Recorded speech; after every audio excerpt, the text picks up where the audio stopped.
In the depths of the Silver Dragon dungeon, two guards were standing watch at the main gate when they heard footsteps approaching each step, radiating a powerful, familiar energy. They turned in fear, recognizing the presence of their monarch. According to the account, she ordered them to withdraw, insisting she would speak with the prisoner alone. Thus, the Silver Dragon Queen, Ross Weiss, was said to have appeared before the captive hero. She then asked him how it felt to have become a prisoner of the Dragon Clan. The Dragon Hunter in response only told her to get over it with a remark that the Queen found curious. She then asked him whether he truly wished for such an end. Moving closer, she told him that it would not be so simple, claiming he was far too handsome for an easy execution. As she touched him, she suggested that a few additional scars might make him perfect. The hero was described as shouting for her to stop humiliating him and to kill him outright. Even then, the Silver Queen was said to have proposed that he join the Silver Dragon clan instead. The prisoner, smiling despite his situation, supposedly asked whether she was even worthy of such a choice. The question ignited shock and fury in the Queen's eyes. In a fit of rage, she struck him with a blow strong enough to shatter the chains that bound him. The impact reportedly sent him collapsing to the ground, coughing through the rising dust. Moments later, she pinned him down with her foot and demanded to know how he dared speak to her with such disrespect. Mocking him, she declared that Leon Cosmo's reputation as a hero meant nothing now. Smiling, she even called him an ignorant loser and claimed he would die in that very dungeon. Leon answered that she had robbed him of any chance to leave a legacy for future generations. Although the Queen found the idea amusing, she assured him he would have no descendants. The warrior replied with fierce determination, shouting for her not to underestimate humans. In response, her tail wrapped tightly around his neck, lifting him into the air. Calling him stubborn, she watched him struggle for breath while he clutched at the coils, choking him. Nearly suffocating, he still managed to address her, prompting her to smile coldly and ask if he was finally ready to beg for mercy. However, Leon revealed that she had made two mistakes from the very beginning. Startled, the Queen listened as he declared that her first mistake had been choosing to face the Dragon Slayer alone. He then revealed that her final error had been tasting his blood. At that moment, the Queen had realized the truth: she had fallen victim to the blood curse. Her tail immediately released him, and Leon, who collapsed to the ground, was gasping as he backed away. The Queen stared at him while the curse began to take hold. Her body suddenly grew heated beyond her control, forcing her to her knees. Confused and frightened, she wondered aloud what was happening to her. Leon then explained that she would now live with the torment carried by his soul for the rest of her existence. Tears streamed down the Dragon Queen's face as the curse intensified within her. Without warning, Ross Weiss hurled herself toward Leon, who watched in shock. The impact knocked him to the dungeon floor, leaving both of them struggling to recover from the fall. Lying there, Leon, still confused, was said to have asked her what on earth was happening to her. As he watched her, he realized that the curse was affecting her in a way neither of them had anticipated, overwhelming her senses. Without warning, the Silver Dragon Queen leaned forward and pressed her lips to his in a forceful, desperate kiss. The unexpected gesture was said to have left Leon utterly speechless. What followed was never fully described in detail, but an hour later the dungeon floor was reportedly littered with discarded clothing and broken chains. When the Queen finally awoke, the lingering effects of the curse were still visible in her eyes. Sitting up, she looked around in confusion, struggling to piece together what had occurred. Then, with sudden fury, she turned toward Leon, unable to believe the situation she found herself in. She was said to have screamed at him, demanding to know what he had done to her. Leon explained that the blood curse created a singular, unbreakable bond, one that ensured that, upon his death, she would experience endless pain. The sovereign called the notion absurd and questioned why she was already suffering if the curse was meant to activate only after his death. In response, he admitted that the outcome had been accidental. He had not anticipated such a side effect. She shouted at him to be silent, enraged by his calm explanation. Even so, Leon, wearing a faint smile, asked whether dragons did not follow the ancient rule of monogamy. He then revealed that, due to the curse's unexpected potency, she would no longer be able to take another mate or have descendants, an outcome he admitted had exceeded even his own expectations. He then reportedly teased her, reminding the queen that just like him she would now have no successor. Overcome with rage, she called him a bastard as sparks of energy crackled across her body. Leon, however, remained calm. He asked whether she intended to kill him, adding that she hardly needed to bother, for he would die soon regardless. At last, he declared that his curse condemned her to live forever with hatred and pain. The dragoness fell silent, dressing herself as she struggled to comprehend the consequences of what had occurred. After a long moment, she asked how a human could seek revenge in such a despicable way and still express a desire for death. With power gathering in her hand, she called him a scoundrel, unable to believe his attitude or his resolve. Then, without further hesitation, she struck him with a blast of magical energy directly to the chest. Thus ended the confrontation with Leon, known in legends as Liam Cosmo, the once great hero who had hunted dragons. They said that when he was only 5 years old, he had slain a fierce dog and caught the attention of a traveling dragon slayer, who took him on as an apprentice. By the age of 10, he was admitted into the Imperial Academy, where he later graduated as both the youngest and highest-ranked student in its history. By 15, he was already fighting on the front lines, cutting down dragons and reclaiming territory for the Empire. His feats quickly earned him the title of the strongest dragon-slaying hero, humanity's last hope for victory.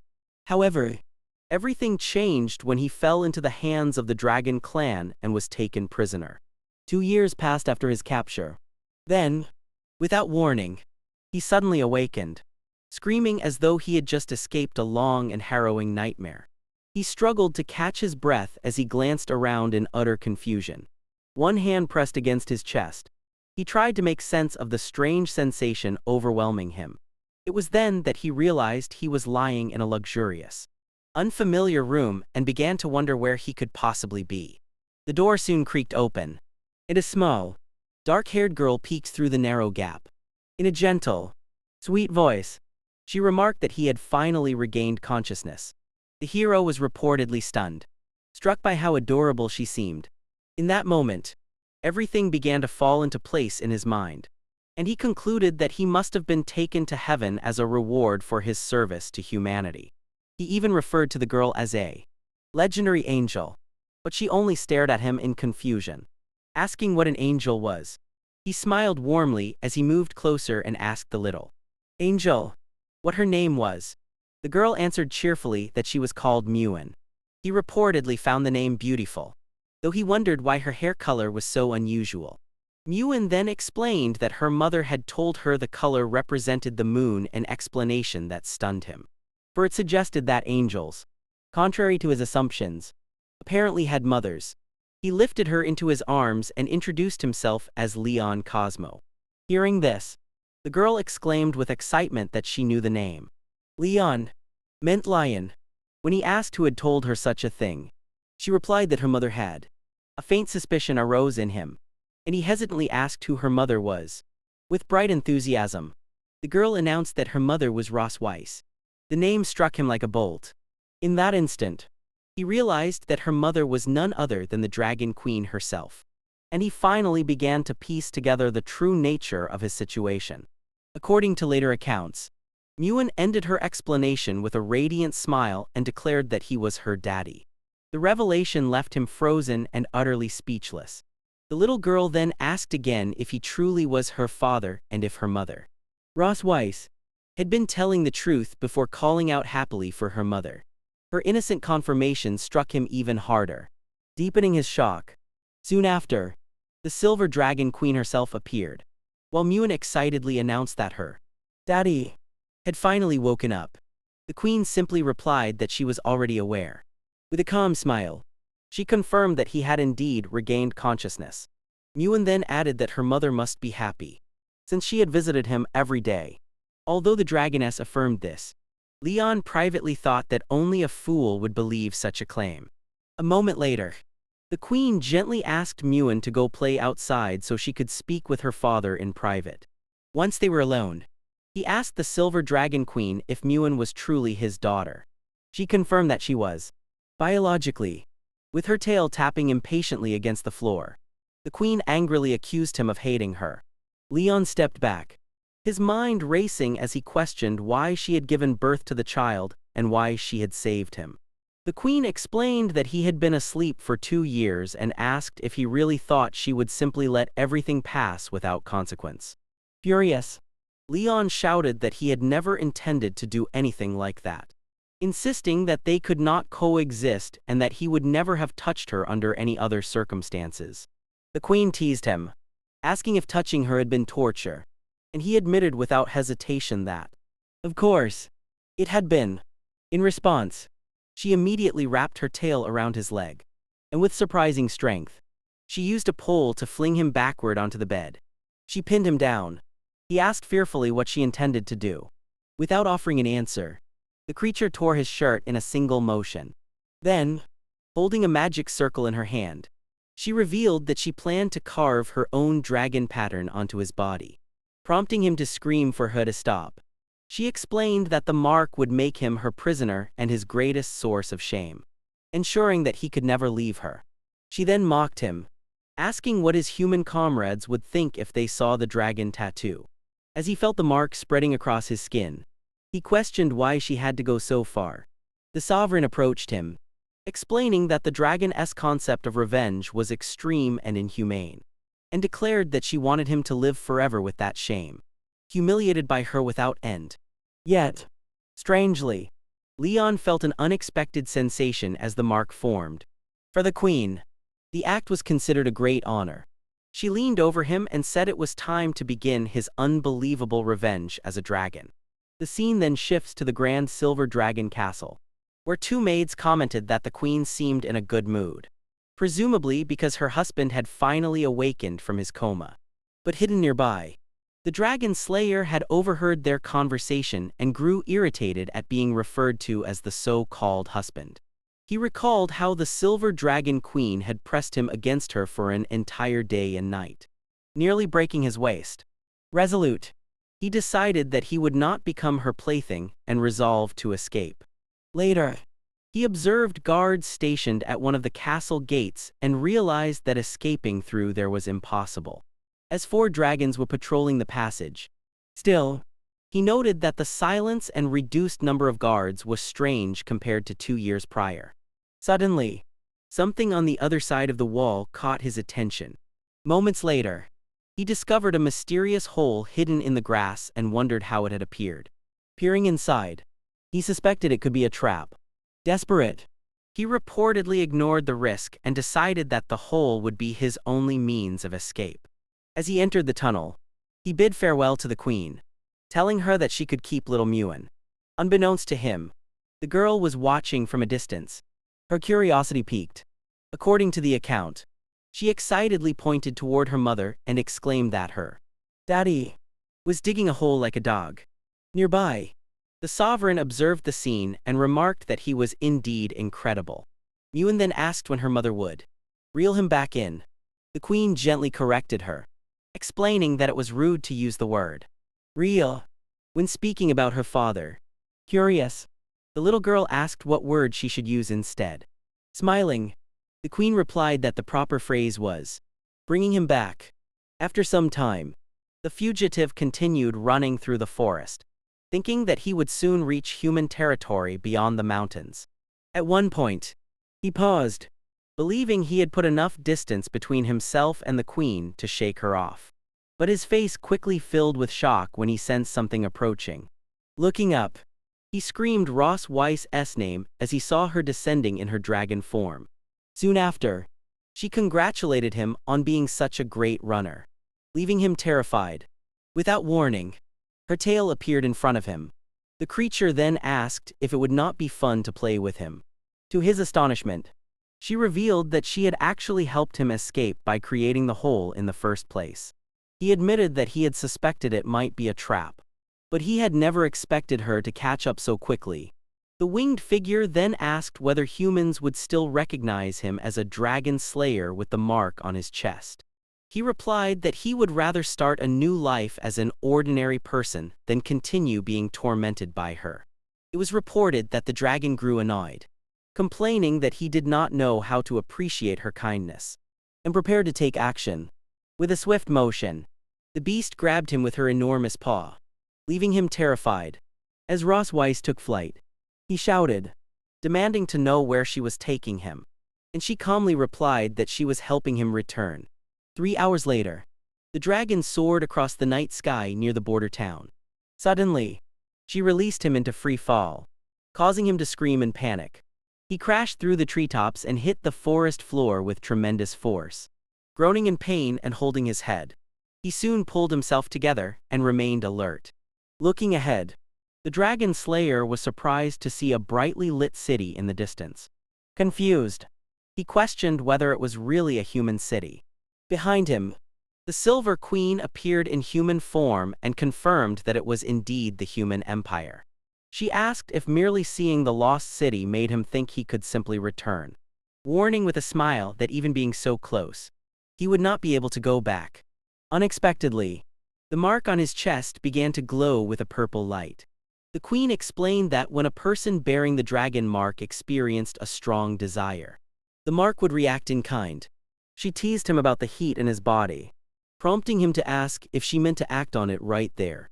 She confirmed that she had brought him to that spot so he could understand true shame right in front of his hometown. Holding his chest, he asked if she really believed he would lose faith because of this. Then, gathering his resolve, he grabbed her and vowed that he would wait for an opportunity to repay all the humiliation twofold. His unexpected defiance left the queen momentarily speechless. Surprised, she merely nodded, a slight blush coloring her face. Moving closer, she whispered that she would be waiting for him alive or dead. Later, near the Empire's border town, the couple rested beneath a large tree, embracing with expressions of complete satisfaction. The queen leaned beside her exhausted partner. Despite his weariness, she claimed to be very pleased with his performance. Soon after, she teasingly suggested bringing him there every month to visit his hometown.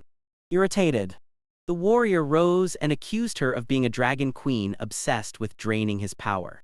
In response, she prepared to leave, reminding him that their daughter was waiting for them at home. It was said that he interrupted her, asking her to wait, which seemed to intrigue the queen. He then declared that, as a dragon slayer, he could not be carried around like prey and insisted that he would travel alone. She warned him that the journey would take more than 10 days, but he firmly replied that she should not underestimate human endurance. With a challenging smile, she said she wanted to see how long he could last. As the story went, the young man struggled through the forest with great difficulty. Eventually, he stopped, panting and utterly exhausted from the long journey. The queen caught up to him and asked if he needed help, but he denied feeling tired. She teased him, claiming that the only thing truly tough about him was his stubbornness, a remark that irritated him. For a moment, the two simply stared at each other, tension thick in the air.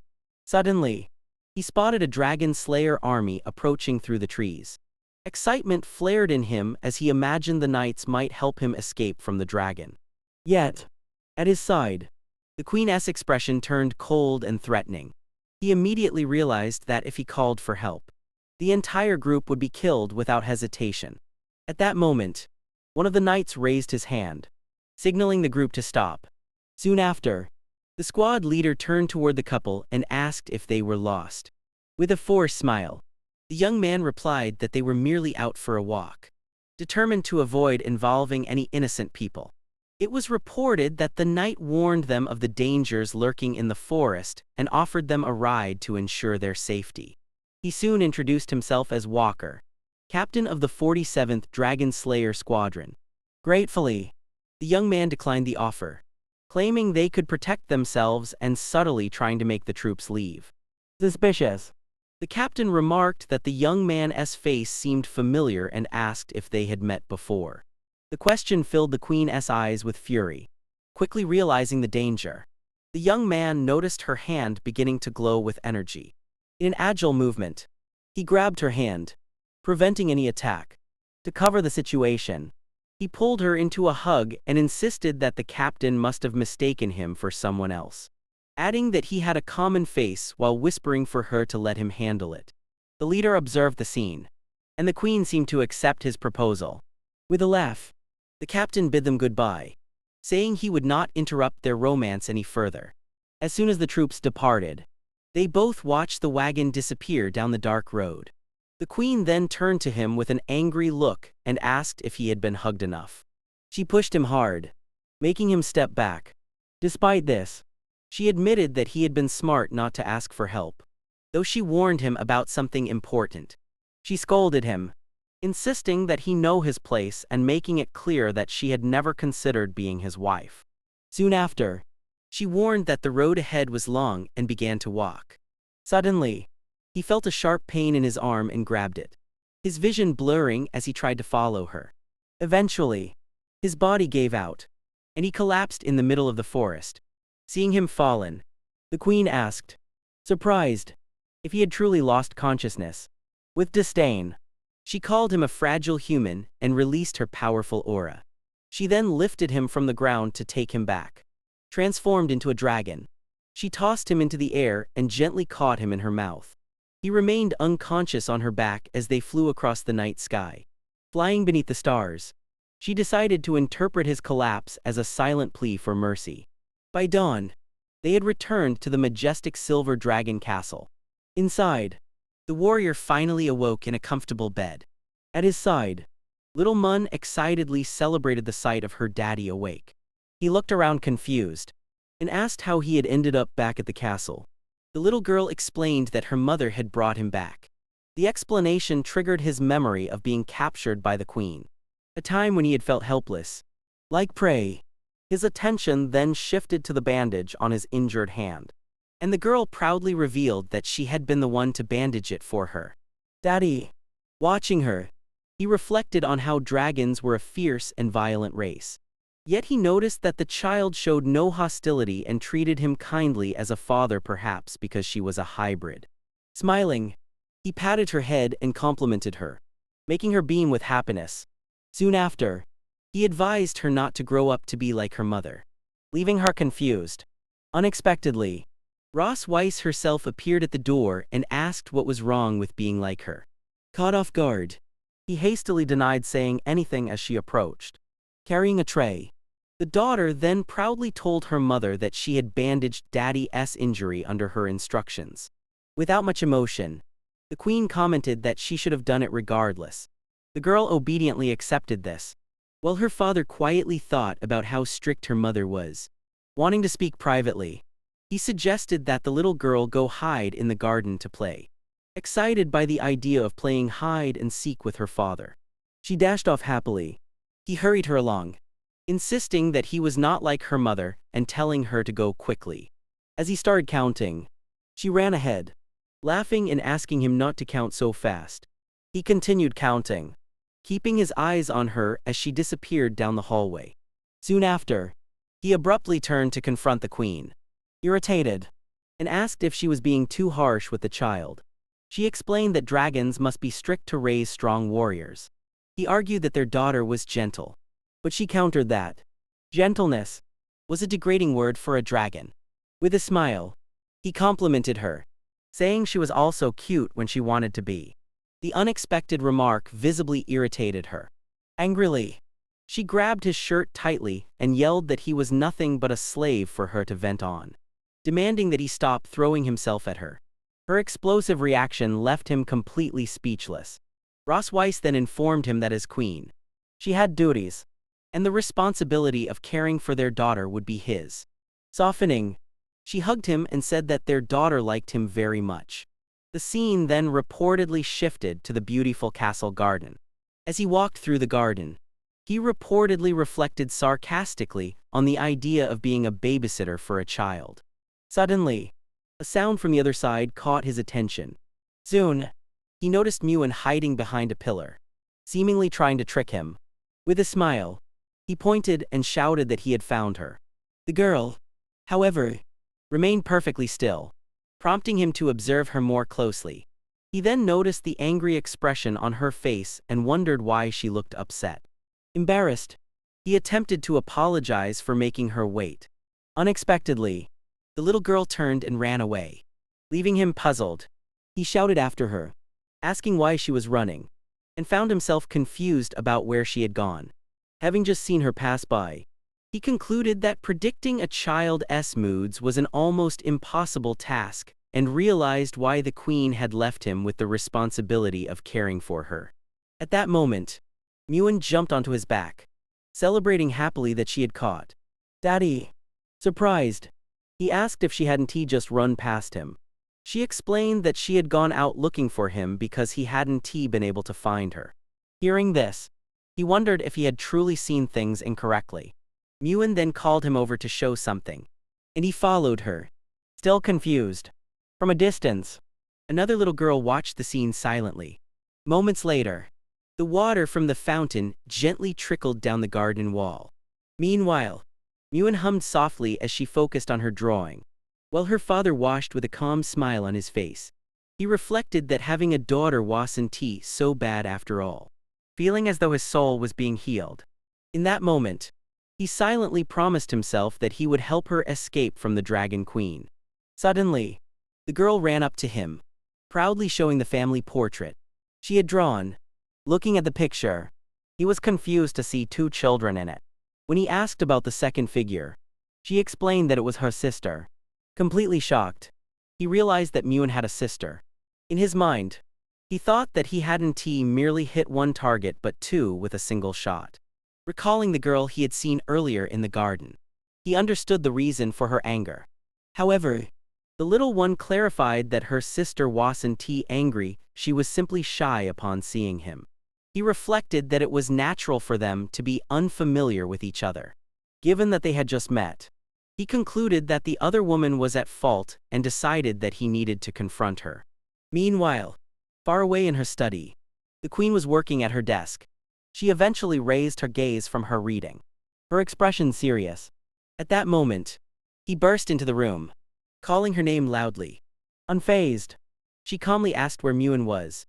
He replied that their daughter was playing with her sister and demanded to know why she had only now told him that he had another daughter. With a slight smile, the queen asked if he hadn't already figured it out. He then thanked her for giving him two daughters, acknowledging the effort she must have put in. He even promised to write her name on the family tree, a remark that visibly irritated her. The queen asked if he knew why she hadn't told him about the other daughter, and he accused her of being jealous of his relationship with Muin and deliberately hiding Noah from him. The queen was surprised and asked if he was really that eager to meet her other daughter. The warrior replied that he wanted to build a good relationship with his daughters, unlike the cold mother she had been. With a challenging smile, the sovereign simply warned him not to regret it later. Later, sunlight streamed through the kitchen windows as he appeared, holding a knife with a determined expression. While chopping vegetables, he resolved to win over his shy daughter with a delicious meal and make the queen regret her actions. He recalled often making that stew during his time in the battalion, noting that its sweet flavor was especially appealing to children. After tasting it, he proudly confirmed that his cooking skills had not rusted. At that moment, he imagined that the food had no one to love it. Yet he felt confident that its taste would win her over. Outside, two maids watched the scene in the kitchen with curiosity. They commented that the prince was a good dragon for cooking for his family even after recovering from illness. Suddenly, they were both surprised to see Ross Weiss arriving with the two daughters. The queen then dismissed the maids from dinner, telling them they could go rest. As soon as they entered the dining room, he greeted them warmly, saying they were just in time. Muin ran to her father, praising the delicious aroma, and he told them that he had prepared stew and steak especially for them. Looking at his daughter with love, he wondered if Noah could sense his feelings through the food. However, the girl simply turned her face away with disdain, leaving him completely shocked. Frustrated, he wondered why the situation was so different from what he had imagined. Mentally, he accused Ross Weiss convincing himself that she had predicted this outcome and prevented him from meeting Noah for that reason. Firmly, the queen instructed the daughter to formally introduce herself to her father. The girl reportedly introduced herself as Noah K. Mel, daughter of the Silver Dragon Queen Ross Weiss. Attempting to get closer, the warrior politely introduced himself as Leon Cosmo. Her father, Noah, however, responded with complete indifference. Awkwardly, he wondered whether the child held some grudge against him. Sensing the tension, Muin whispered to her sister, encouraging her to speak more so as not to embarrass. Daddy. Crossing her arms, Noah expressed doubt that he was really her father, claiming that he looked far too weak. His heart sank at her words, and he felt the full weight of her question. Mentally, he reflected that he had a wild daughter and was facing his first real crisis as a father. What should have been a pleasant family dinner instead became the tensest moment of Leon's life. Observing them, he noticed that although his daughters looked alike, their personalities were polar opposites, Noah resembling her mother in demeanor. With a hopeful smile, he asked his eldest daughter whether she liked the food he had prepared. Noah bluntly replied that it was not good, complaining that the meat was tough and difficult to chew. The queen could not help but stifle a discreet laugh. When Muin asked why she was happy, the woman replied that it was simply because the family was gathered together. Soon after, she teased Leon, asking if he wasn't happy too, and he awkwardly agreed. Muin then asked if she could have dinner with him every day. He agreed, though reluctantly, but Noah immediately interrupted, shouting that she did not want that. When Muin asked why, Noah explained that she wanted to study at the Young Dragons Academy as soon as possible. Ross Weiss reminded her that the department was for older dragons and asked why she was in such a hurry. The girl declared that she wanted to start defeating dragon hunters immediately. Leaving her father stunned, he quickly realized, in shock, that she intended to defeat him, her own father. He tried to warn her that the warriors were strong and that it would be dangerous. But Noah snapped back, telling him not to treat her like a child, while he could only think that she truly was one. The queen supported her daughter, saying that the sooner she learned, the sooner she could fight, and then challenged Leon to give a reason to stop Noah from attending the academy. Realizing that opposing them would only harm his image, he reluctantly agreed.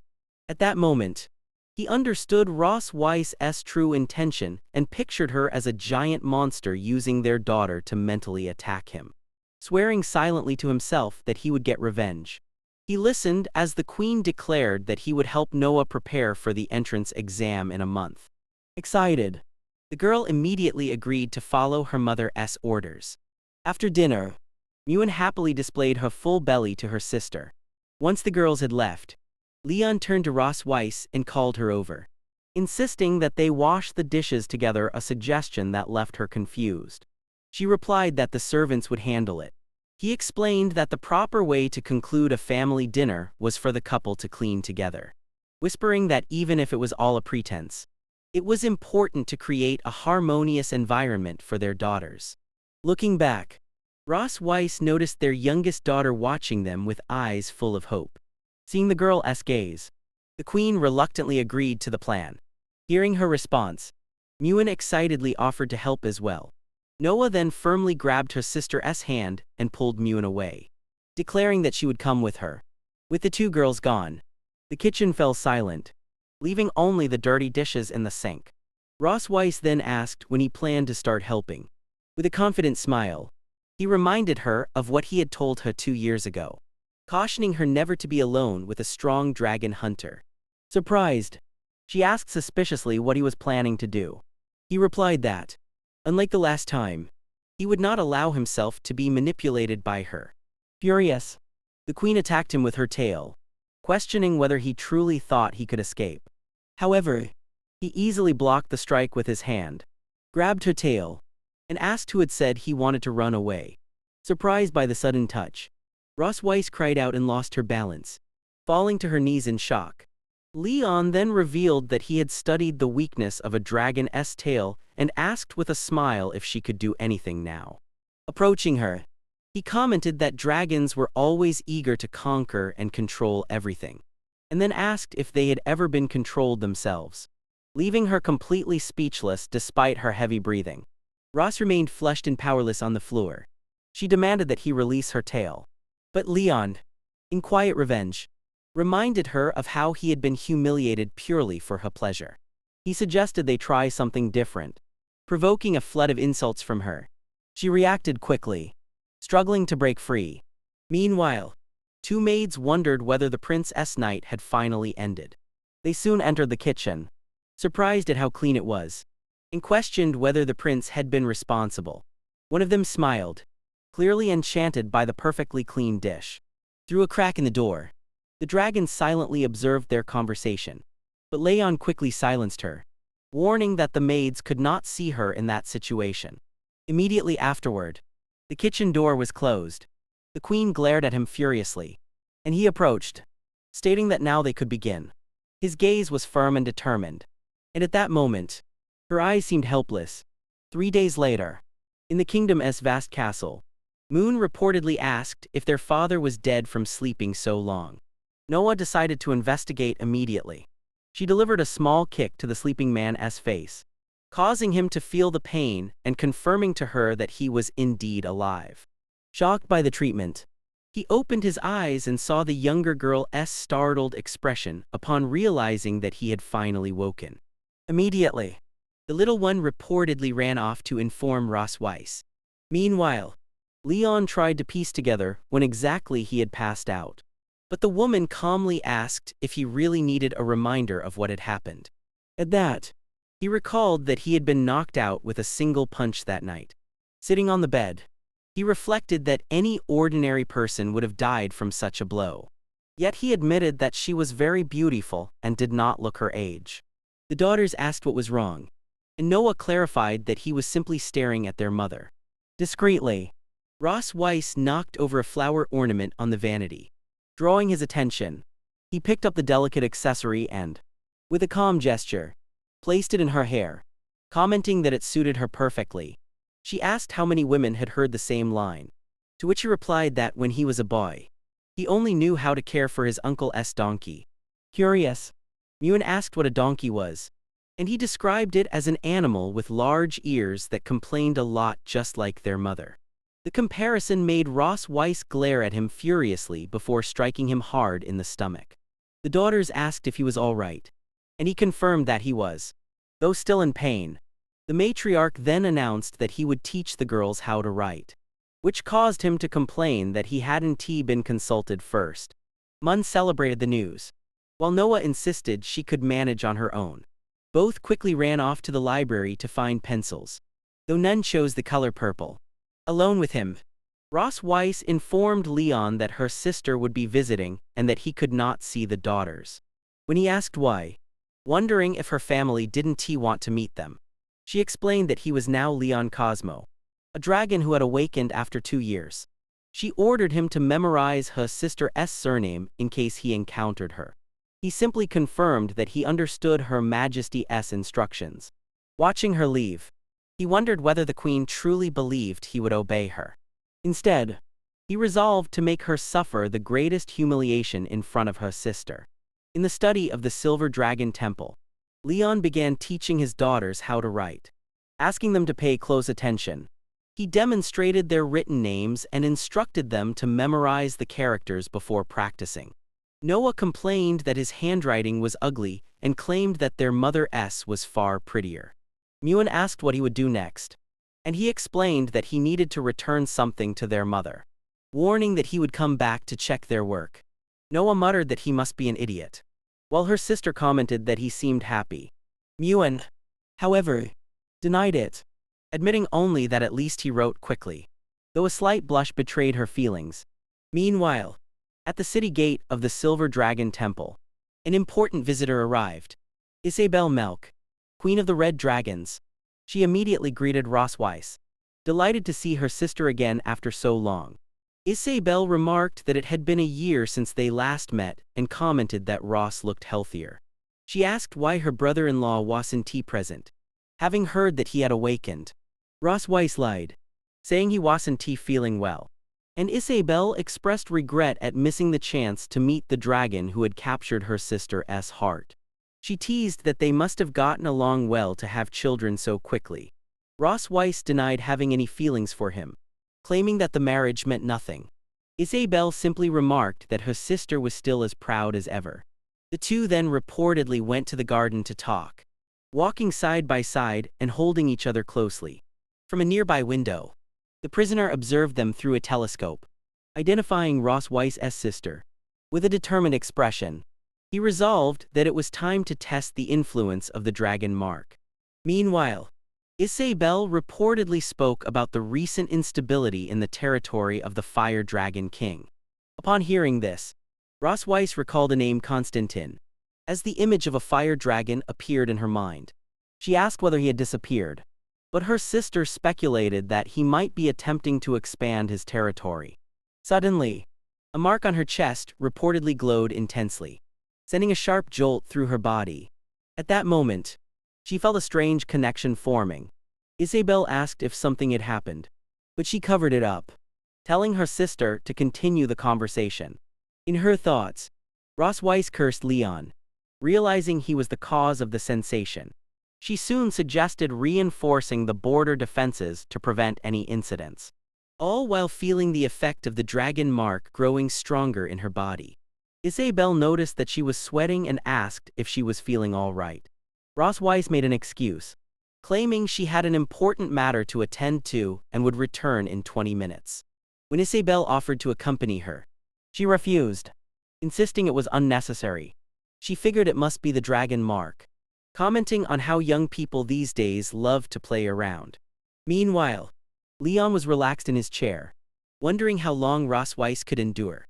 Soon after, she burst into the room, shouting his name, which left him surprised at how quickly she had returned.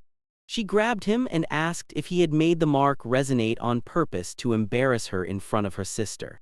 Leon feigned innocence, asking if it was his fault for missing her, a comment that left Ross Weiss speechless and deeply blushing. Leon realized the effect had been successful, as he had at least landed a blow on her.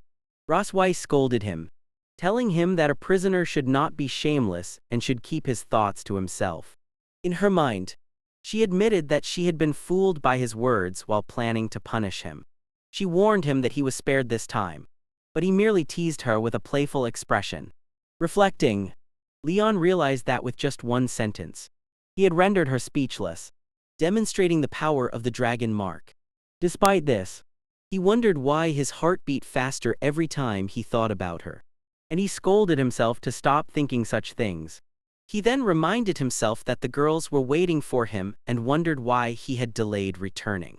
At the gates of the Silver Dragon Temple, Ross Weiss's sister said her farewells, waving as she announced that she was leaving. Ross Weiss smiled and advised her sister to travel safely. The visitor, already in her dragon form, insisted on meeting her sister's husband, and Ross Weiss promised to introduce him next time. Soon after, she reportedly flew away into the night sky. The Silver Queen watched her depart with a serious expression and angrily resolved that she would teach the dragon hunter a lesson. Elsewhere, Leon suddenly sneezed while reading a book, wondering whether the dragon woman was speaking ill of him. At that moment, Leon noticed that Muin and Noah had already fallen asleep in bed. He carefully adjusted the blanket over them to ensure they would not feel cold, then quietly left the room so as not to wake them. However, as he tried to leave, a hand reportedly slammed the door shut in front of him. Ross Weiss had stopped him, and when he asked whether her sister had already left, she reminded him irritably that they still had unfinished business that day. The sovereign reportedly dragged him down the hallway by force, ignoring his desperate protests, until they arrived at the luxurious room of the Queen of the Silver Dragons. There, a wooden basin filled with hot water was placed on the floor. Leon brought the water and asked what she needed it for. Ross Weiss replied that she was tired and ordered him to help her wash her feet, a command that left him utterly astonished. She insisted that he obeyed, claiming it was punishment for earlier events. Reluctantly, the former dragon slayer knelt, feeling humiliated as he served the dragon queen. As he held her foot, He reportedly wondered how many hunters had already suffered under her feet.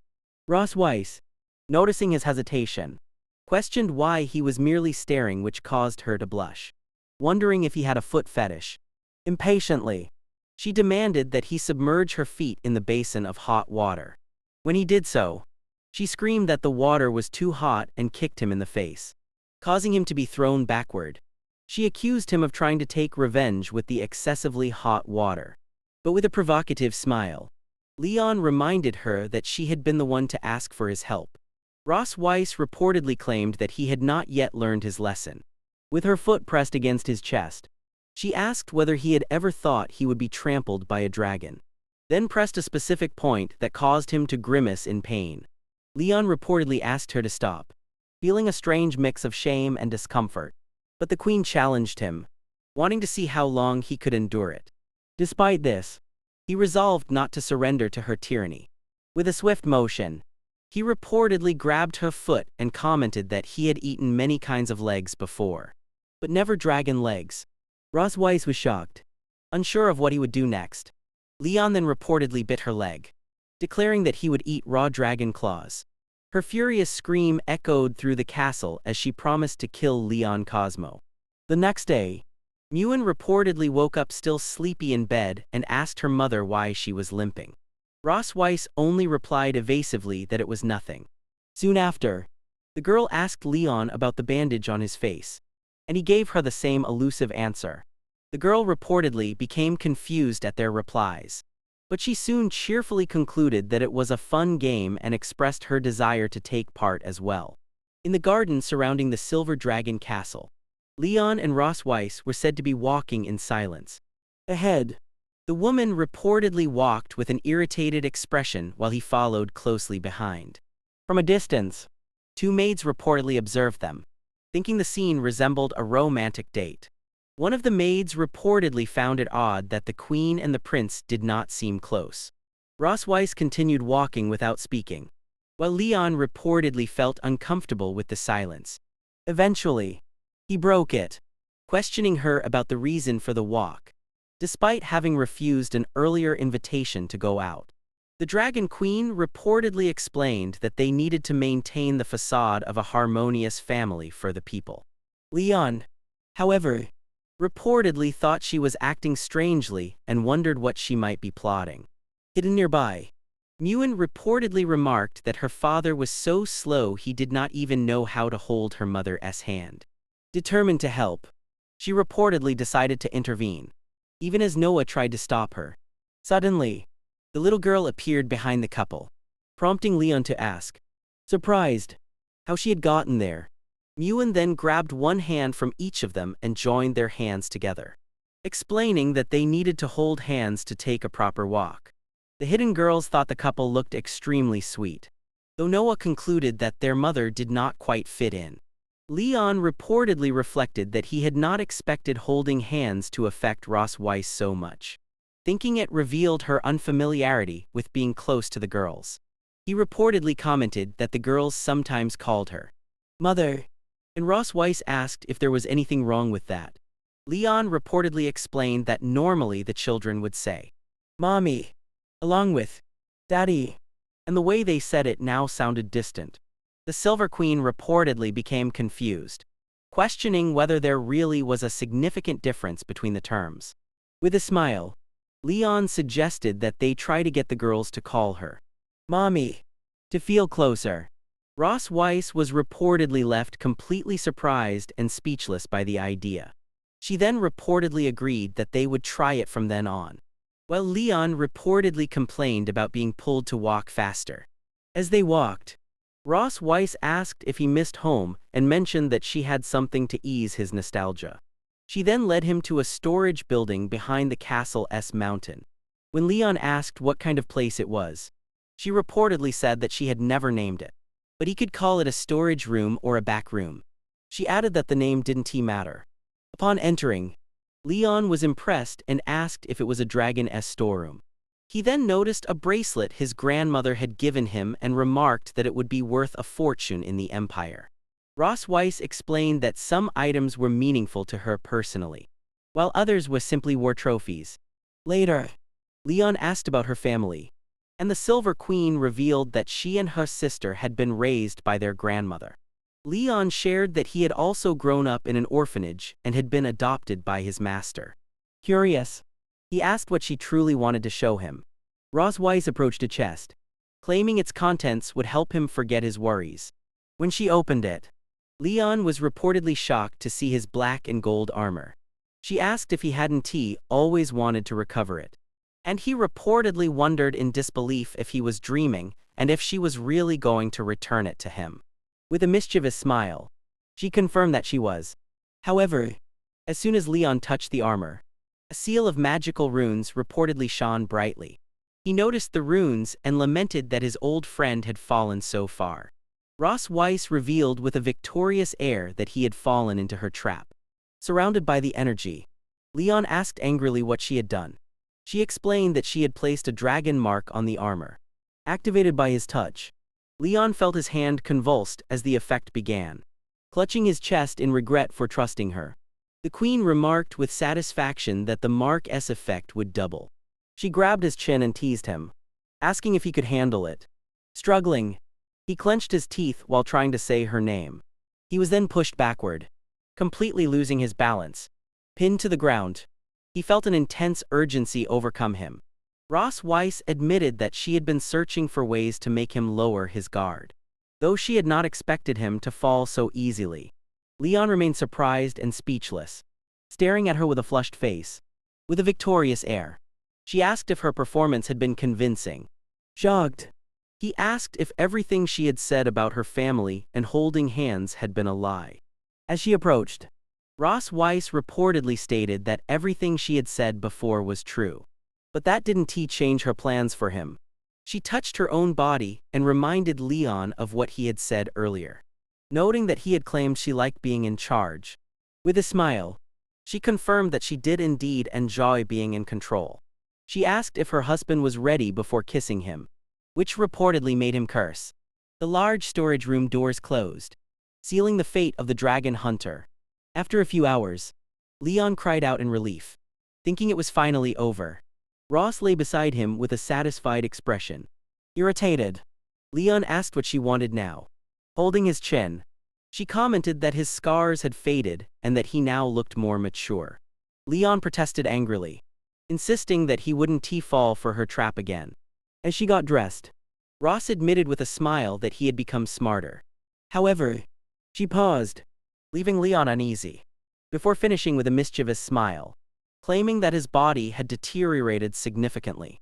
Confused, he asked what she meant, and her statement that his body had decayed reportedly left him completely shocked.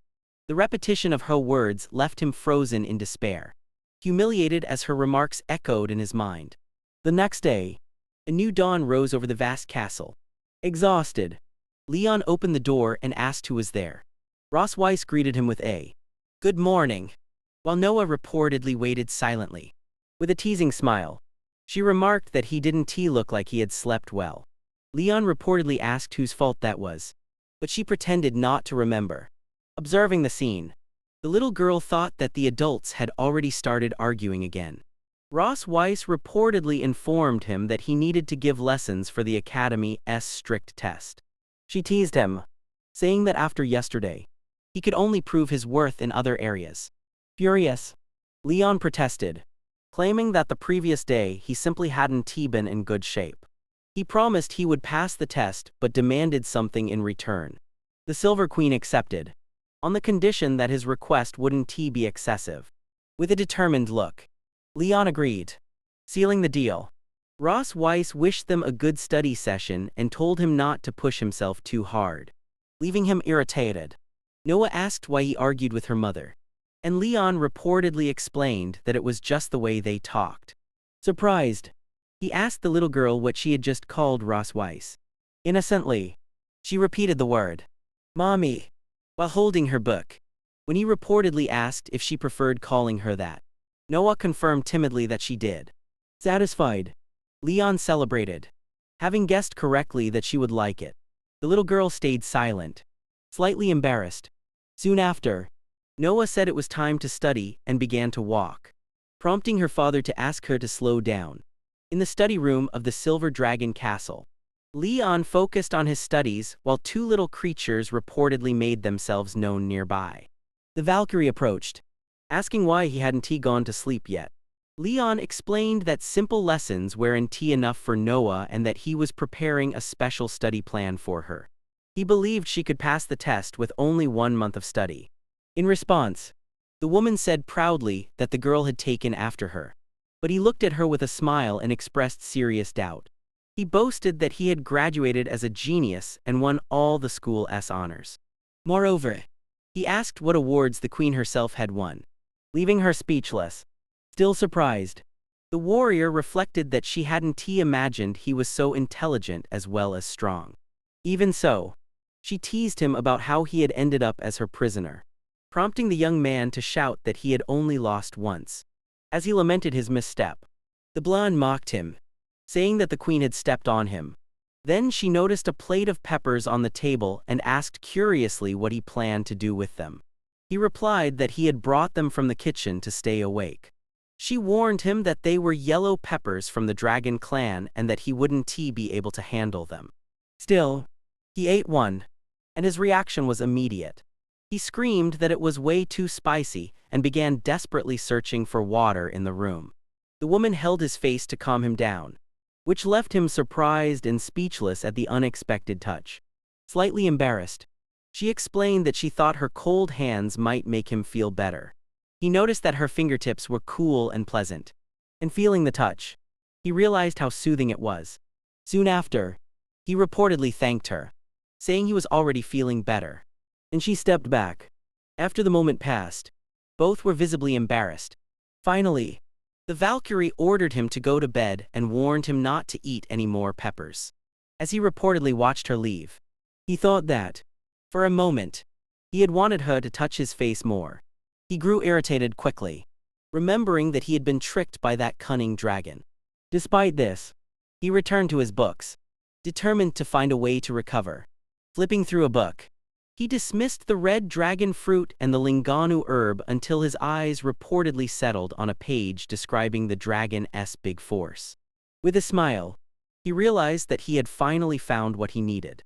The next day, he informed the girl that he had already corrected her practice test. She reportedly guessed that she had scored 50 points. With a smile, he showed her the result. 62 points, slightly above what she had expected. Despite this, she clenched her fists, visibly dissatisfied. The young man understood that she had high expectations for herself. He noticed that, unlike Muin, she had chosen to study instead of playing. To encourage her, he patted her head and said that 62 points was a very good result. She thanked him and said they should now focus on the questions she had gotten wrong. Soon after, he had a coughing fit and apologized, explaining that his throat had been irritated from the peppers he had eaten the day before. Meanwhile, the blonde appeared to see Noah and told her that her father had worked all night. She revealed that, to stay awake, he had eaten super spicy yellow peppers.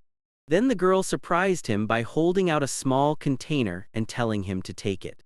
He asked if it was for him, and the young girl confirmed, explaining that it had been sent by his wife. With a smile, he asked his daughter to thank her mother for him, wondering how such a woman could be so kind. They cheerfully suggested continuing their studies, which brought father and daughter closer together. Sometime later, in the kitchen of the Silver Dragon's castle, everything was. Soon, two maids entered carrying all the requested ingredients, and the young man reportedly told them to leave them there. Meanwhile, he thought to himself that he had asked for irrelevant items so they wouldn't guess his plan. He also reflected that, despite using common ingredients, the success rate of the potion was very low. He began the process by grinding and mixing all the necessary components. Then, he added them in order into a pot to cook. Hours later, he grew frustrated, realizing that he had failed once again. He regretted following the book's method repeatedly, always failing at the purification step. The separation method described, which relied on high heat, had a tendency to nullify the medicine. Therefore, he concluded that he needed a more effective way to separate the medicinal residues. At that moment, A lightning bolt reportedly cut through the sky outside. Sitting in a chair, he looked out the window and remarked that it was going to rain soon. However, when he noticed the flash again, he had a sudden idea. He remembered his alchemy teacher saying that electrolysis sometimes succeeded where fire failed. Excited, he decided to try distilling the potion using his magic, though he questioned its efficiency given his still limited power. Even so, he claimed that he had enough control to use his magic precisely. Half an hour later, he held a small pill and celebrated his success. With a satisfied smile, he concluded that preparing dragon medicine was simple. Suddenly, his daughter appeared and asked what her father was doing. Immediately, he froze, surprised by her presence. Startled, he shouted her name. He tried to cover up his actions, but the little girl asked if he was hiding candy. Quickly, he explained that it was medicine for her mother, which led the girl to ask if her mother was sick. He reassured her, saying it was just to help her recover from exhaustion, although he had also made it for himself. Muin reportedly asked her father happily to take good care of mommy, and he agreed, thinking that he would definitely do so when she fully recovered. Meanwhile, a heavy storm fell over the castle. Back in his room, the alchemist wondered about the potential side effects of the supplement on humans and decided to leave it aside for the time being. Frustrated by the situation, at that moment, a noise at the door caught his attention. Surprised, he asked the visitor what she was doing in his room. She explained that she had heard from their daughter that he had prepared a special medicine for her health. Embarrassed, he thought about how quickly his little dragon could gossip. She reportedly calmed him, expressing surprise that he could make potions in such a simple environment, and then asked to see what he had prepared. He handed over the box, thinking she would take it from him anyway. After she opened the container, the woman praised him, remarking that he had managed to create dragon-strength medicine perfectly. Even under such poor conditions, he was shocked by her praise and wondered if she was truly serious. Ross Weiss then told him that he could keep the medicine but warned that it could not be consumed immediately. Desperate for answers, the young man asked why it was forbidden. She explained that its effects were far too strong for a human body, which made him question whether the medicine was really that powerful. The queen emphasized that she was warning him for his own good, since no human could withstand its full force. Indignant, he declared that he had already defeated countless dragons and accused her of underestimating him. Ignoring her warning, he put the pill into his mouth. Immediately, he proclaimed that courage was the anthem of humanity, while Ross Weiss screamed his name in despair. At that very moment, he felt the medicine's power surge through his body. The warrior ran to him, scolding him and warning that she was not skilled in healing magic. She then held him carefully, explaining that she would attempt to break the medicine's effect first. Even as he struggled in pain, she shouted for him not to move. With his body crackling with energy, he stared at the Valkyrie and insisted that this was human courage. Under the rain, a massive surge of energy gathered around the palace. Suddenly, the young man screamed as blue lightning completely enveloped his body. Frightened, the queen wondered what he was doing, using lightning magic on himself. Still, he endured the flow of electric energy despite the pain. Soon, he lost consciousness, and she caught him before he could fall onto the bed. Once he was lying down, Ross Weiss asked if he had completely lost his mind, then turned away, saying she would wait and call the palace doctor. However, before she could step away, her hand was grabbed. Surprised by the sudden gesture, she looked back. In an instant, the young man, dazed but smiling, had grabbed her tail. Irritated, she demanded to know what he was doing. With a happy expression, he called her his wife and asked where she thought she was going. Completely shocked, she questioned who he was referring to by that title. When she demanded that he let go, he refused to release his wife. Seeing his persistence, the warrior wondered if the lightning magic had caused some mental confusion as a side effect. Though she concluded that even acting foolishly, he did not appear to be in danger. Finally giving in to his insistence, she asked what he wanted so desperately. The alchemist smiled and replied that he wished to have another child with his wife. The unexpected declaration left her speechless and visibly embarrassed, even when she scolded him for not properly caring for the children they already had. He insisted he wanted a third. To avoid further conflict, she decided it was better to play along for the time being. Ross Weiss agreed to have more children and even to visit his homeland when the time was right. As he celebrated, she thought his spoiled behavior was more irritating than usual. Next, the bold man called her the best wife and leaned in to kiss her. The queen pushed him away, telling him not to take advantage of her while wondering when the medicine's effect would finally wear off. Soon after, she called him an idiot and punched him in the face, knocking him onto the bed. She sighed, admitting she could not help hitting him, and leaned in, concerned, asking if he was okay. Suddenly, he woke up, claiming he felt a little strange. At that moment, the warrior panicked upon seeing a dark mark appear on his chest, wondering how the dragon mark could have activated now. The young man then firmly grabbed her shoulder. As he gently pushed her toward the bed, she asked what he thought he was doing. He only replied that he felt strange. As he gently pushed her toward the bed, she asked what he was doing.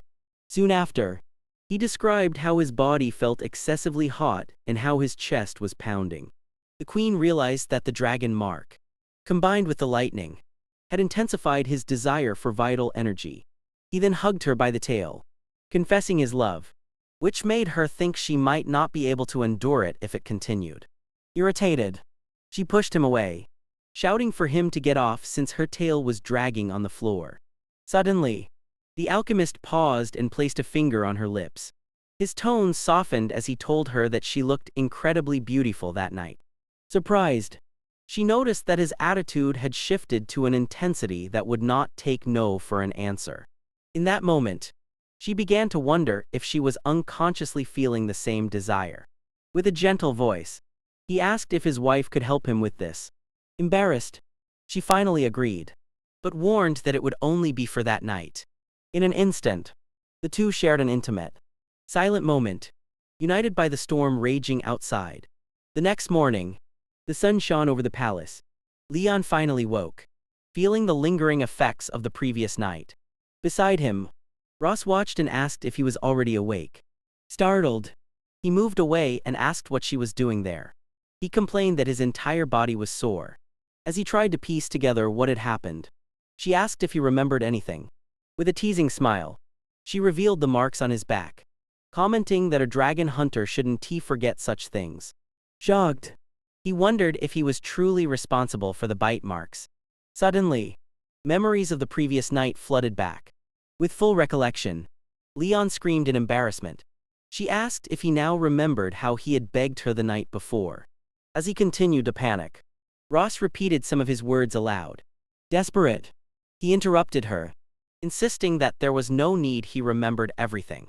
He reflected that he had created the elixir to improve his health but had not imagined the effects would be so extreme. Leon admitted he had overdone it and asked if he had hurt her, but she reassured him that she was fine. Smiling, he remarked that now she knew his body well and could no longer claim he couldn't handle it. Ross simply stared at him with an intense expression. Then she approached him, and he asked what was wrong. She grabbed his chin, praising his performance and saying she expected him to maintain it. Indignant, Leon asked if he had now become her servant. Changing the subject, she reminded him of the bet they had made regarding the treatments. She admitted defeat and asked if he had decided what he wanted as a reward. Leon smiled and said he had already decided, then asked her to send someone to check on his master and his master's wife in the Empire. Ross explained that a visit would be possible, leaving him deeply grateful. Soon after, he composed himself and formally thanked her. Elsewhere, in the garden of the Silver Dragon Sanctuary, Mune approached and asked if her father was sick. Surprised, Leon denied it and asked why she was asking. Mune explained that her mother had told her that it was he who had taken the medicine, and that men could never admit they were sick. Leon became furious, questioning how Ross could say such things to a child and reflecting on his dignity. When the little girl persisted in asking if he was still sick, he scolded her but accidentally bit his lip, causing it to bleed. Seeing the blood, Mune panicked and begged him not to die. saying she could not live without him. Leon calmed her, assuring her that he was fine, while noting that her bluntness reminded him of her mother. To distract her, he offered to make a new toy. Excited, Muen celebrated the idea. Leon then began assembling a small, colorful contraption using his tools. Once it was finished, he presented the magical device and explained that she could turn its parts however she wished. Leaving her thrilled, as he watched her excitement, he reflected that he had never considered using his mechanical skills to care for children and… Suddenly, Leon's expression changed as he sensed something unexpected in the air. He immediately glanced toward the garden. Muen asked what it was, but he brushed it off, insisting it was nothing. In his thoughts, he remembered briefly feeling the gaze of a dragon coming from the direction where Noah usually trained. Knowing she probably wouldn't want to approach, he decided to make a toy for the older girl as well. Later, Noah peeked through the bedroom door while Muen was already asleep. On the table, she found a magical cube accompanied by a note from Leon, challenging her to solve the puzzle. The girl initially claimed she didn't care about childish toys, but her curiosity got the better of her, and she began turning the pieces. Soon after, she hugged the gift with a smile, silently thanking her father. Although St. Heath Academy was a school of nobility with strict standards for dragons, a student's family background remained an important criterion to maintain the appearance of a united family. Ross Weiss brought everyone to the floating city. Upon arrival, Ross Weiss transformed into her majestic dragon form. Leon approached, offering to help Muen descend safely. While holding her, the girl asked why he hadn't transformed into a dragon as well. He awkwardly thought that he was excellent at killing dragons but not at becoming one. Noah, suspicious, asked if he truly could not do it. Faced with the question, Leon was completely speechless. Ross Weiss then explained that his body had not yet recovered enough to assume dragon form. Touched, Muen asked him to get better soon, and he promised he would try, though he privately thought it was impossible. With that moment behind them, the family headed toward the city gates, enchanted by the sight of so many dragons. Muen became excited, but her sister reminded her not to walk so fast. At that moment, Leon visibly trembled. Noticing his reaction, Ross commented that it was the first time he had seen so many dragons since waking up. With a teasing smile, she asked if he was afraid, but he denied it, claiming he was, in fact, very excited. His eyes shone as he imagined the streets full of treasures and profits. In that moment, Ross realized she had worried for nothing, as he was already calculating potential gains. Soon after, the bell of a photo studio door rang. An attendant welcomed them, greeting the Silver Dragon Queen and her family. Inside, Muen excitedly pointed at the many dragon portraits on the walls. Curious, Leon asked why Ross had to come in person when kings could command their clans. After hearing her explanation, he teased that her title wasn't worth that much. Irritated, the queen kicked him lightly with the tip of her shoe. As he crouched in pain, she reminded him that her title was still higher than his. The photographer remarked that it was an honor to have them, and Ross explained they had been lucky to secure an appointment. The woman then inquired about Leanne's tail, but the companion requested a suit without accommodations for it. She recalled how he had once refused to wear tail decorations, claiming it would hurt his dignity. Back in the present, the photographer guided the family to try on their outfits, and Muen celebrated that she would be wearing a pretty dress. Sometime later, the girls appeared in their new dresses, and Leon arrived wearing an elegant white suit. Delighted, Muen praised her father, saying he looked very handsome. The photographer commented that the suit suited him well, and Leon remembered that the last time he had worn one was at graduation. Smiling, he turned to Noah and asked for her opinion. Embarrassed, she agreed that he looked handsome. He then complimented his daughters, saying their dresses looked adorable as well. At that moment, the curtain of a nearby fitting room opened, revealing Ross in a black dress. Muen immediately exclaimed that their mother looked beautiful. Seeing her, Leon was surprised and completely speechless when she asked what was wrong. He awkwardly replied that the dress suited her. The woman suggested that he would look better with a tail, but he immediately refused. Soon after, the girls called for their parents to come quickly. In response, the photographer announced that it was time for the photo and asked the couple to step closer. Reluctantly, the couple moved closer for the photograph. The photographer asked them to smile and began the countdown. Soon, the family photos were developed, showing all of them posing together. Upon seeing the images, the professional praised the couple, remarking that they truly looked like they belonged together. The photographer then informed them that the photos would take 6 hours to process and suggested that the family enjoy a stroll through the city. As they left, everyone said goodbye at the studio door. While walking down the street, Muin called her sister over to look at a stall. Surprised, Ross remarked that she was going shopping with her partner, who explained that it was meant as a way to relax before Noah's test. Soon, the girls became enchanted by the prizes at a nearby game booth. Suddenly, a nearby noise startled the couple. The booth owner encouraged the children, saying they could hit the target if they kept trying. Observing the games, Leon noticed there were shooting challenges, and Muin excitedly called for him. After seeing Noah lose, he thought that the game was rigged so the owner would always make a profit. Ross Weiss explained that the game was difficult for the girl because it relied on traces of magical energy. At that moment, the owner offered the couple a chance to play and win a teddy bear for their daughters. Leon turned to the girls and asked if they really wanted the prize. They both vehemently denied it, but he understood that their answer actually meant yes. Without hesitation, he requested 10 shots from the owner, warning that Ross Weiss would be the one paying. Holding the gun, he thanked her and mentioned that he hadn't used one since Hunter Academy. With a single precise shot, he hit the target dead center. The booth owner had assumed he had adjusted the gun so that no one could win. Yet to his surprise, all the targets were hit in perfect sequence. Leon celebrated his luck while the man muttered that it was impossible. Noah shouted that her father was amazing, and Ross admitted that he wasn't half bad.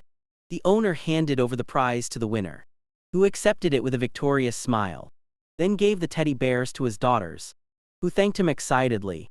Ross Weiss watched, thinking that when he truly dedicated himself, he had a certain charm. Soon, he noticed her gaze and wondered why she was staring at him. Nearby, another little girl asked her mother for a teddy bear, and shortly after, Ross found herself holding a giant one in surprise. Seeing this, Leon laughed at the vendor's frustration and asked for 10 more shots. Despite a warning not to waste time, he replied that he was there to have fun with his daughters. He asked Ross if she didn't like it, and she replied that she didn't want one. But he insisted that he couldn't leave her empty-handed. Though she initially thought the bears were useless, she admitted to herself that they were cute. Holding a teddy bear, Ross Weiss asked him to come to her room after dinner. The unexpected invitation left Leon completely shocked. Later, the castle was illuminated, setting the stage for their encounter. As he walked down the corridor, he concluded that he had been summoned for an intimate moment. Even so, he reasoned that if he went, he would suffer for a night. But if he didn't, the suffering would last all week. Determined, he decided to face her and ran toward the bedroom door. To his surprise, he noticed the door was unlocked. Cautiously, he entered and called for Ross. Hearing the sound of water from the bathroom, he deduced she was taking a bath. Glancing at the door, he saw her silhouette through the glass. With his heart racing, he convinced himself that they were truly going to spend the night together. He tried to compose himself to control his anxiety. Soon after, he peeked as the bathroom door opened. Ross emerged wearing a nightgown and invited him to begin. Desperate, Leon realized that she planned to drain all his energy once again. At the start, Ross asked him whether he preferred to do it in the living room or on the balcony. In response, he said the balcony would be too embarrassing if anyone saw them. With that, Ross Weiss agreed to the living room, stating that the place didn't matter.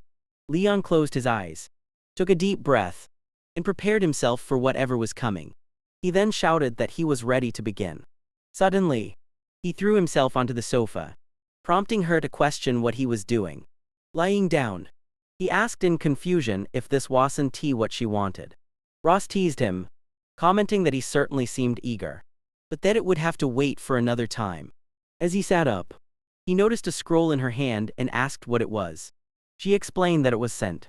It's Academy's test, designed to assess couples, habits and personalities.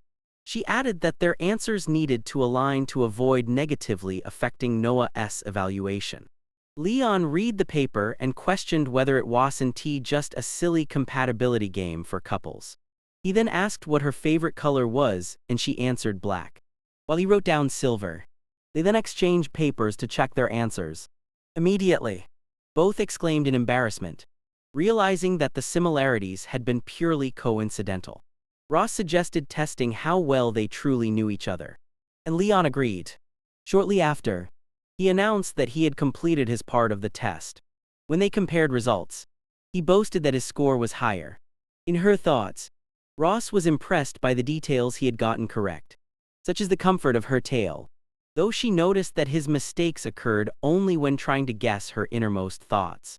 She reflected that these errors were understandable, as she had never truly opened up to anyone, and considered that perhaps she could open up a little more to her partner.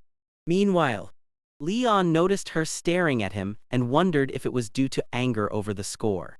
To break the silence, he laughed and reassured her, explaining that it was difficult to achieve a high score with so little time spent together.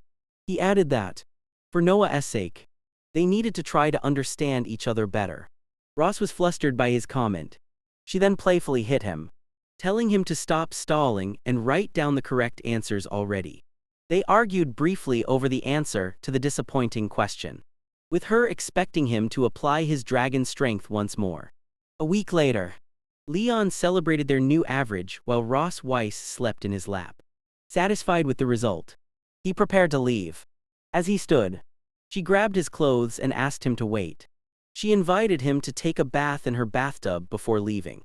Surprised, he asked if she really wanted him to bathe in her room. Without giving him time to think, Ross Weiss pushed him toward the bathroom, telling him to go already. In the bathroom, he wondered why she was so insistent and whether she had something planned. He concluded that she was probably just tense from the test. Deciding to enjoy the moment, he got into the bathtub. Soon, he relaxed in the hot water, thinking it felt great. Suddenly, he was startled to see Ross entering the bathroom wearing only a towel. She explained that she had accumulated a lot of stress and wanted to relieve it. Leon realized immediately that this was going to be intense.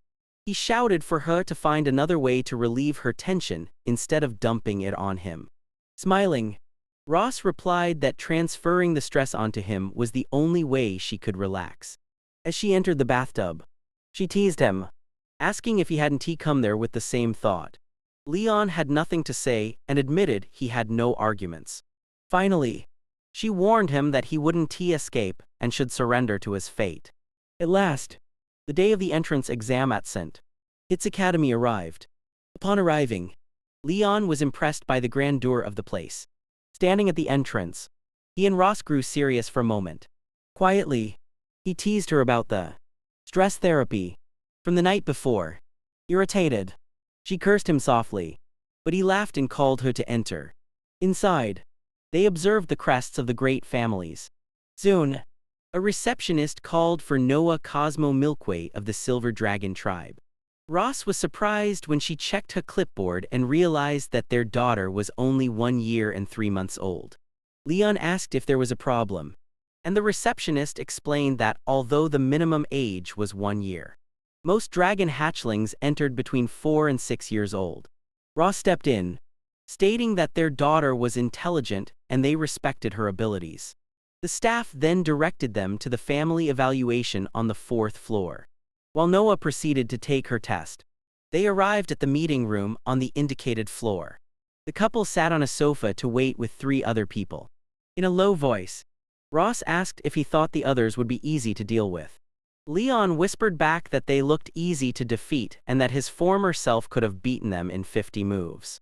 As the others noticed their presence, he whispered angrily that he would go after them all if they failed Noah.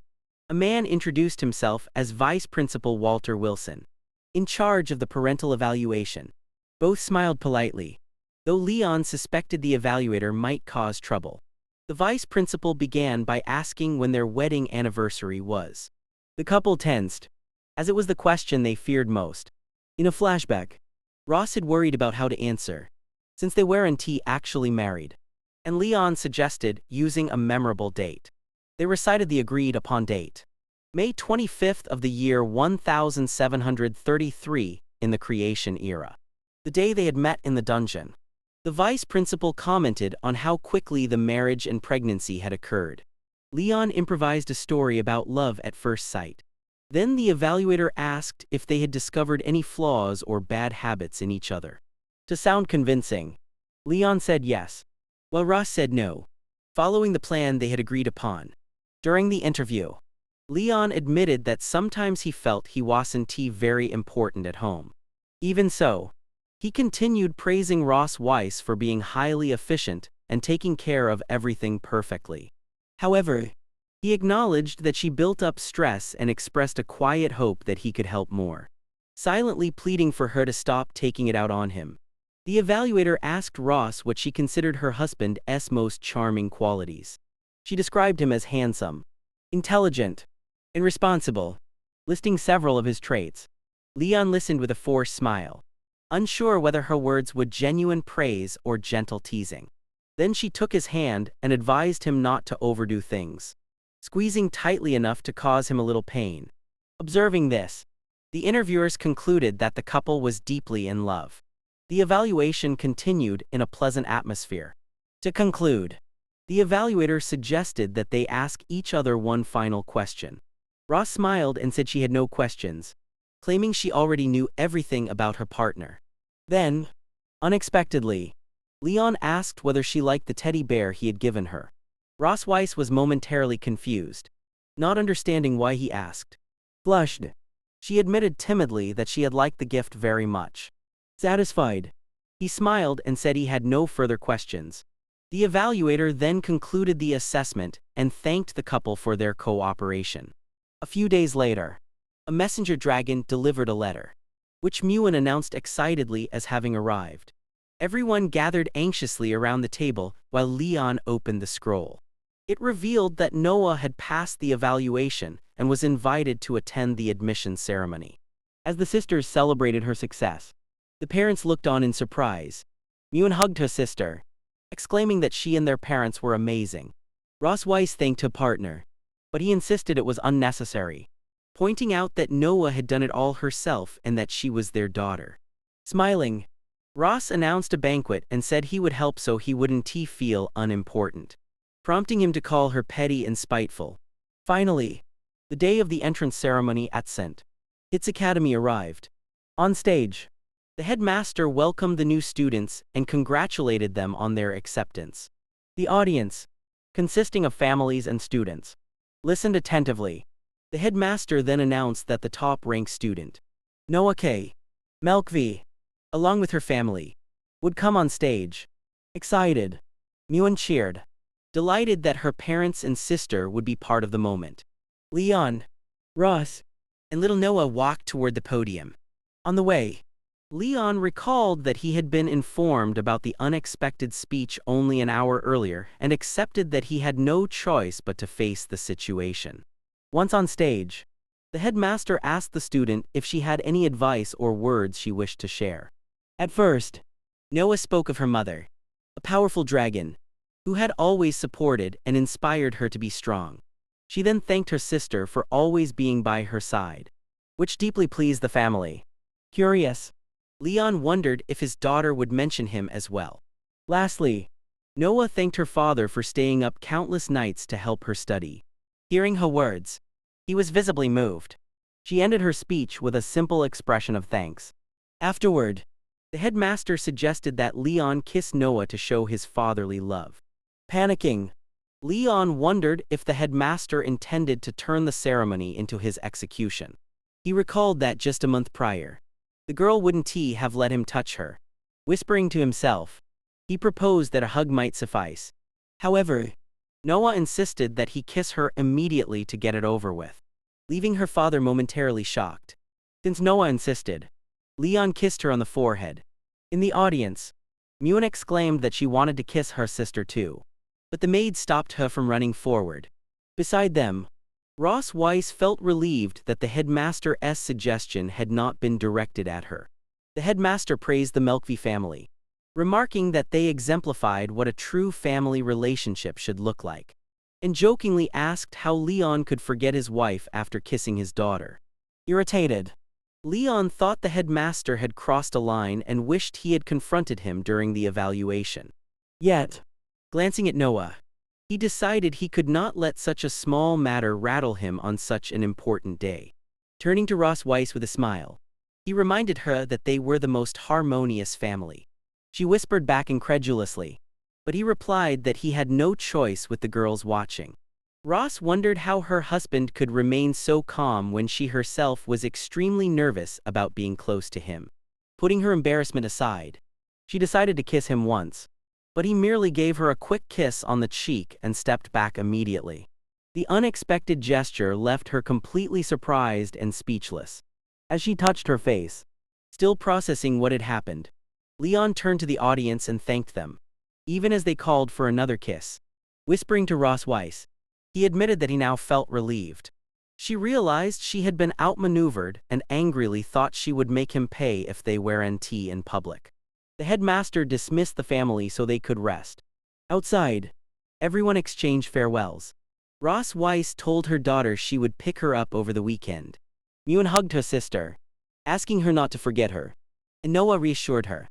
Leon advised his daughter to eat well, study, and take care of herself, but she replied that she was no longer a child. He explained that he was merely passing on the advice his wife had been too shy to give. Speaking more seriously, he instructed her to stand up for herself if ever bullied, assuring her that he would support her. When she asked if he had ever done that, Leon admitted that he always ended up being beaten by her grandfather. He reassured her that, unlike her grandfather, he would never hit her for such things. Noah understood the lesson and clenched her fists, showing her determination. Later, in the office of the Queen of the Silver Dragon Temple, sunlight filled the room. Ross Weiss was reading about a forbidden blood spell, reflecting that, with a small modification, it could be turned into a useful resource. Suddenly, the door opened, and her trusted handmaiden knelt and greeted her. Ross Weiss asked about the investigation, and the handmaiden regretfully reported that she had not located Tiger Lawrence and his wife, explaining that they had carefully erased their tracks. Ross Weiss concluded that Leon's master was not merely a simple farmer, as he claimed, and instructed the handmaiden to continue the investigation and report any new findings.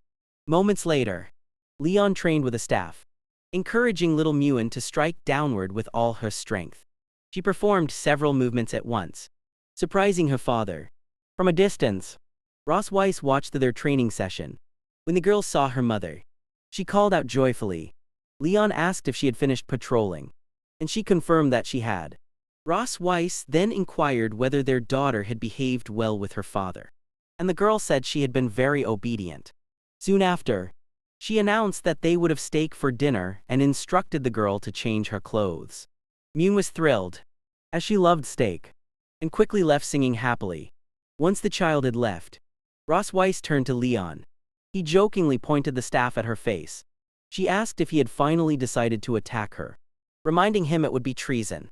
He replied that it was only a branch and questioned whether she seriously considered it a weapon. Ross Weiss countered that, in the hands of the strongest hunter, even a branch could be deadly. Leon merely sighed and turned his face. He then asked her to compliment him sincerely, but she flatly refused. He admitted that he had only wanted to scare her, while Ross Weiss doubted a branch could actually hurt her.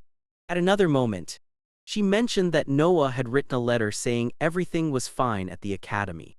Leon thought that wasn't too much, but Ross Weiss explained that it was rare for their daughter to write just to reassure them. He agreed, commenting that in that way, their daughter resembled her mother. Ross Weiss gave him a serious look, then noted that, despite his serious face, he was kind and admired by their daughter for his strength. She explained that in Noah's mind, he was an exemplary figure she needed to surpass at the academy. Leon smiled with relief. realizing that until now he had thought his daughter only saw him as a weak bookworm. Ross Weiss continued, recalling that Noah often visited him when he was unconscious and laughing at her stubbornness. She remembered that when their daughters were babies, only Leon could calm them, and she recalled the image of him sleeping peacefully with the two little ones by his side. Even so, Leon admitted that the concept of family still felt somewhat distant to him. He remembered his childhood as an orphan, never understanding what a true family was. At age 5, his master and the master's wife adopted him and treated him like a son. For the first time, he had a sense of a home, though sometimes he felt a void when observing other families. At that time, he believed everything would be perfect if his master's had been his real parents. His master comforted him, assuring that in the future, he too would become a father. Ross Weiss reminded Leon that there would always be people for him to love and protect. A family bound by blood. The memory reinforced Leon's resolve, making him understand that his family was his most precious treasure. Pulling him from his thoughts, Ross told him it was time to go home. He thanked her for the reminder and suggested they move on. Then she nudged her foot toward her shoe on the floor. Noticing his hesitation, she asked him to help put it on as a form of gratitude. Leon was completely taken aback by the request. Despite her insistence, he refused, arguing that washing her feet had already been humiliating enough and he had no intention of further losing his dignity. Ross Weiss reminded him that he still owed her for the kiss at the ceremony, firmly ordering him to stop complaining and help her put on the shoe. With no other choice, Leon complied, grumbling about the difficulty. Ross commented on how quickly his body obeyed, which only irritated him further. In an instant, she lunged at him, trying to knock him over. He laughed as he ran, declaring she wouldn't catch him, but she chased him down furiously. Days later, Mune excitedly announced the arrival of someone outside. A massive Leviathan dragon descended from the skies. Leon noticed it was much larger than Ross Weiss in her dragon form. She explained that, despite its size, the Leviathan was weak in combat and had a calm temperament. As the Academy used it to transport hatchlings, a beam of blue light enveloped Noah, lifting her off the ground. She said she was returning to her mother, who welcomed her warmly. Mune hugged her sister, having missed her greatly. Noah hesitated briefly before calling Leon father, and he noted that she still wasn't quite used to the term. As they walked, a man informed them that he and his wife had prepared plenty of food for Noah. On the table, her report cards displayed perfect scores, with first place in various subjects. Mune was impressed, while Noah apologized for not achieving first place in the physical aptitude test. Ross Weiss reassured her that there was no need to apologize, while Mune insisted she was the best. Leon intervened, pointing out that, as a younger dragon, it was normal for Noah to have slightly less endurance than her older peers. He highlighted that she excelled in strategy, having the highest win rate in her class. Noah admitted that she had always heard her mother had perfect scores in school.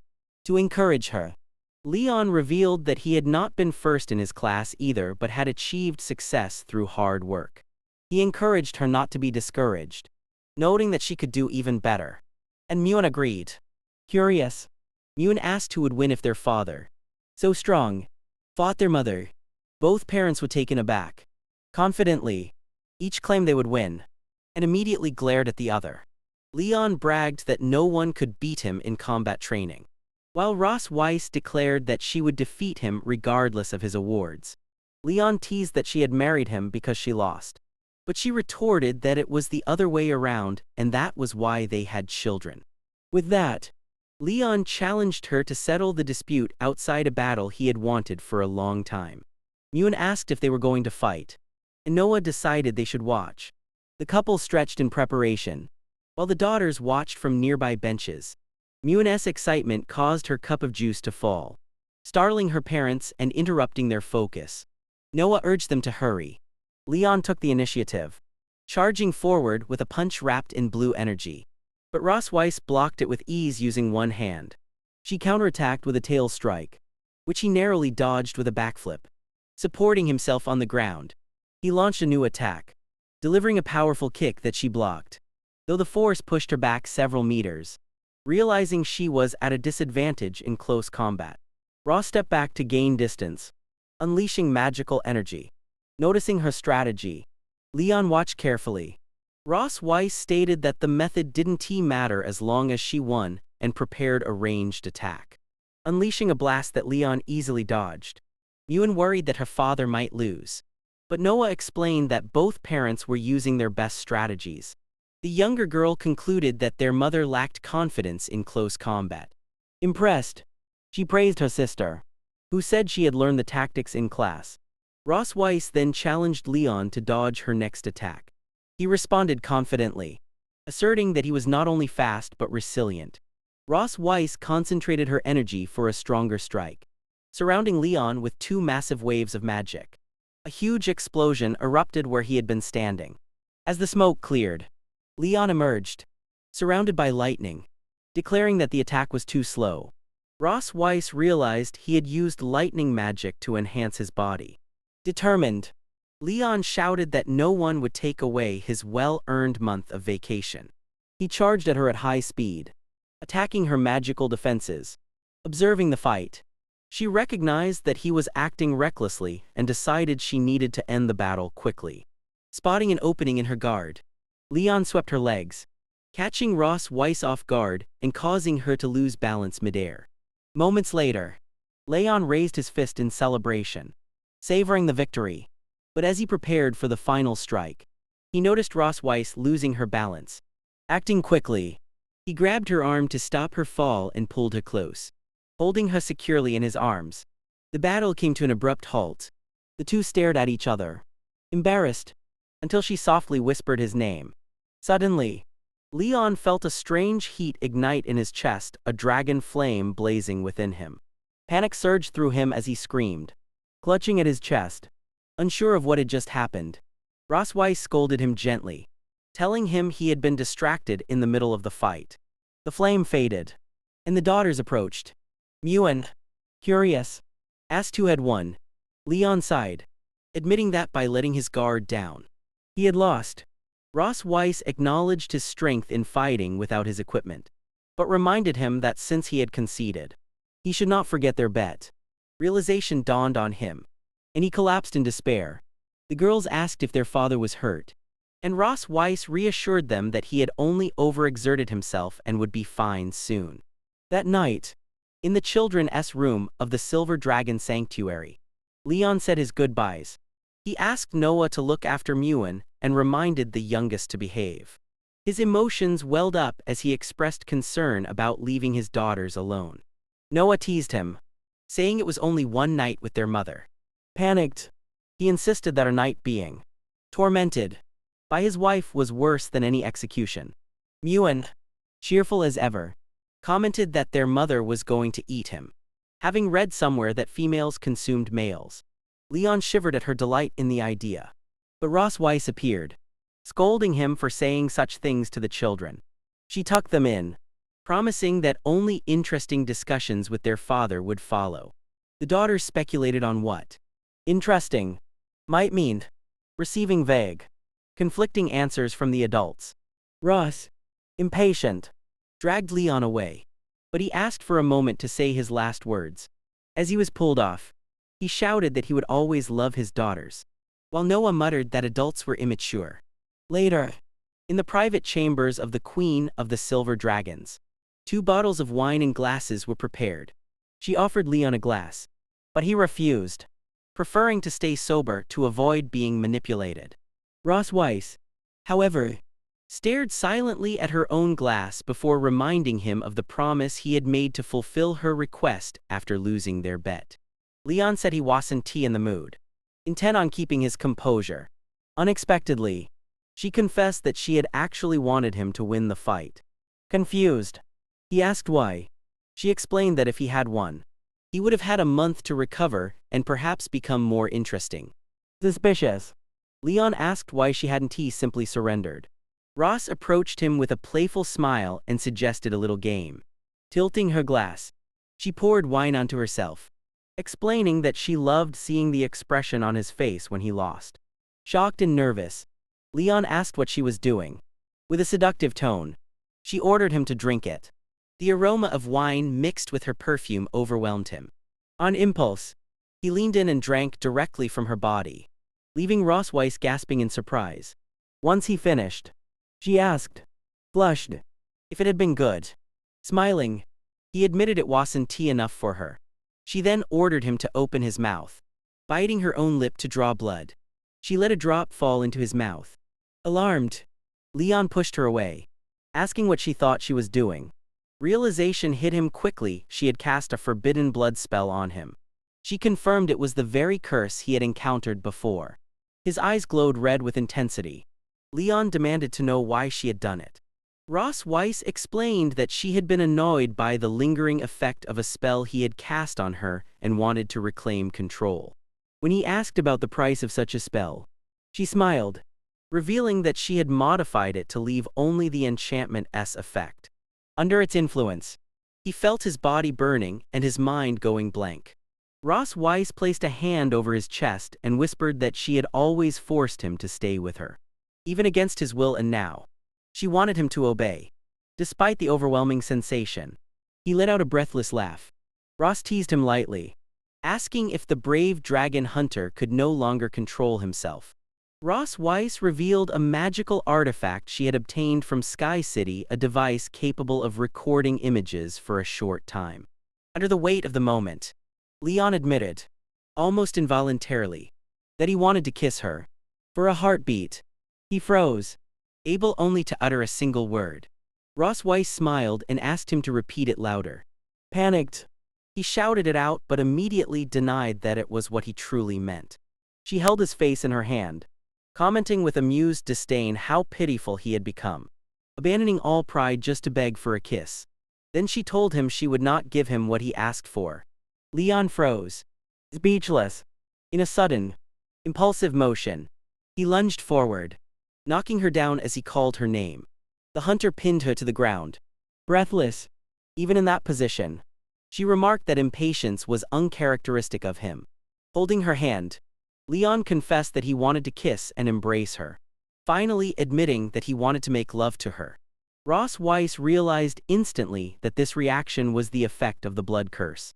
Smiling, she noted that it seemed he had finally broken that day and, teased by his persistence, she decided to give in. Summoning a little puppy, she told him to reveal his true face when it was all over. The scene then pulled away, showing the grandeur of the grand castle. Soon, only her hair was visible on the pillow. Leon awoke beside her, hand on his head, lamenting how he had once again fallen into the same trap. He realized that the blood curse had forced him to abandon his hunter's pride and beg for her, a humiliation surpassing all others. Looking at her peaceful, defenseless form, he instinctively touched her face. Startled by his own action, he rationalized it as simply wanting to wake her up. Though her complete stillness unnerved him, he ordered her to stop pretending and wondered why she didn't awaken as she normally would. Standing over her, he deduced that the blood curse, combined with her dragon queen physiology, would keep her unconscious for at least a week. Silently, Leon observed her in bed. He considered escaping using the ebony and gold war chariot and combining potions to return to human territory at maximum speed. By the time she awoke, he thought it would be too late. Confidence surged until he remembered it had been 2 years since leaving the Empire. He hesitated, recognizing the danger of returning rashly with so many mysteries surrounding his capture. Then his thoughts turned to Muin and Noah.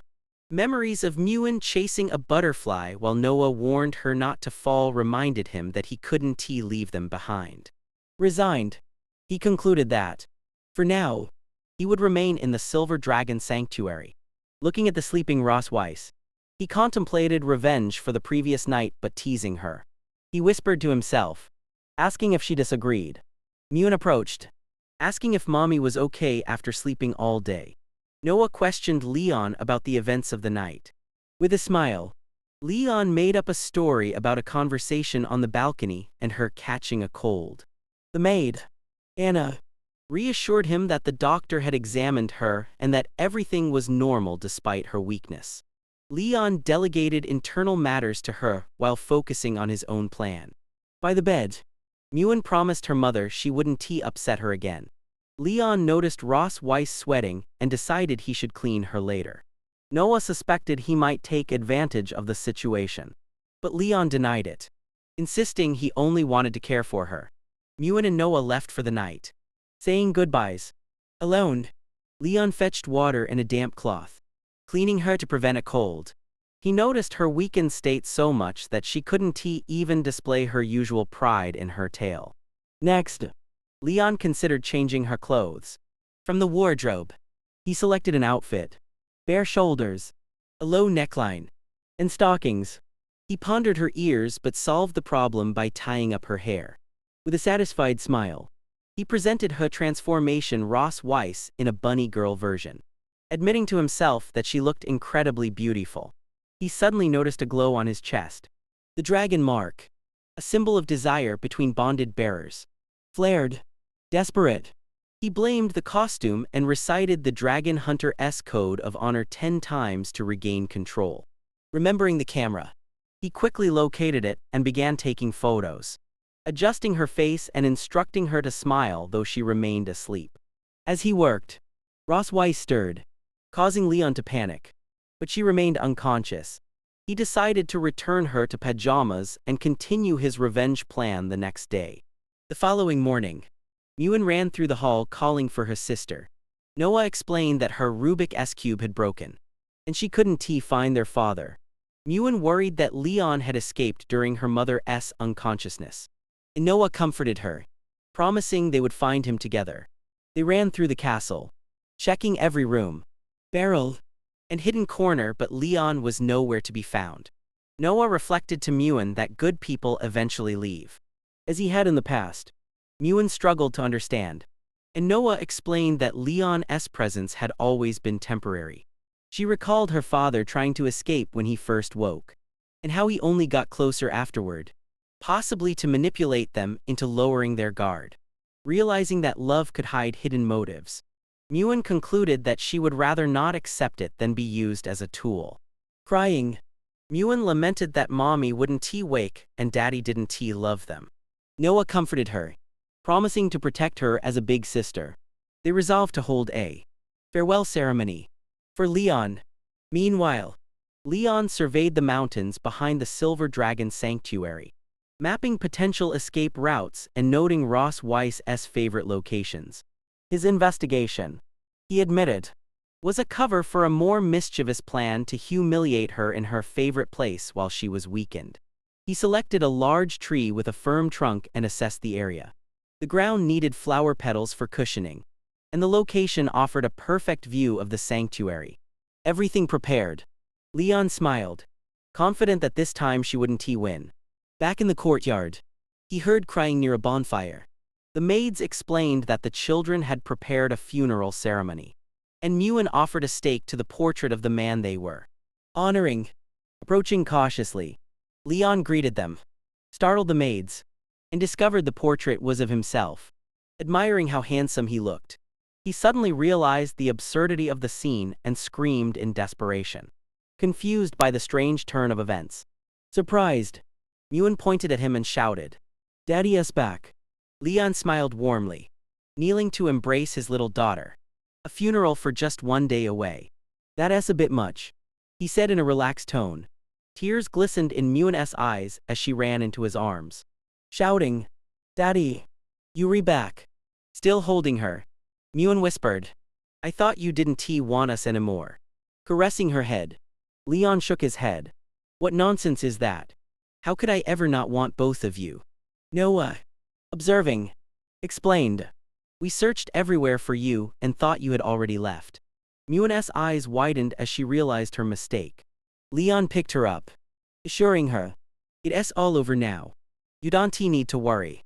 Muen's excitement carried her straight to the table, asking if she could finally eat her offerings.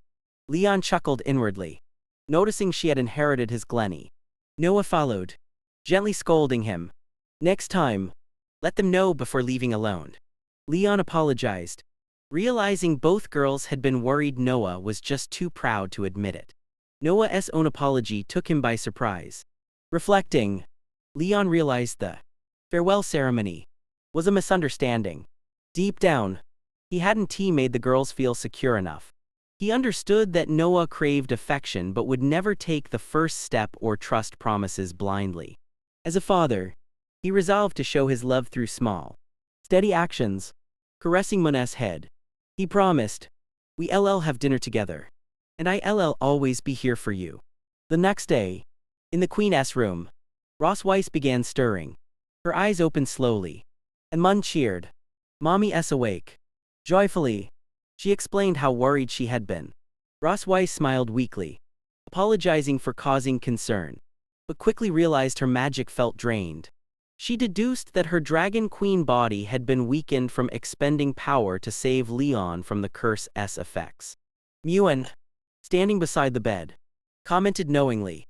Knowing him, he's probably already escaped. Ross Weiss blinked in surprise. "How long was I unconscious?" she asked. 2 whole days. Muan replied, with a calculated smile. Ross Weiss planned to catch him, but at that moment, Leon entered carrying a massive fish. "I just caught it in the mountains," he announced proudly. Mun exclaimed, "Daddy's amazing." Turning, he noticed the queen was awake. Ross Weiss's eyes narrowed. "Why are you still here?" "I just went out for some fresh air and caught this for you," he said with a grin. Muan chimed in mischievously. "That is shameless." Leon gave the little one a simple task. "Take the fish to the kitchen." Excited, Muan accepted. "Have dinner first," he told her.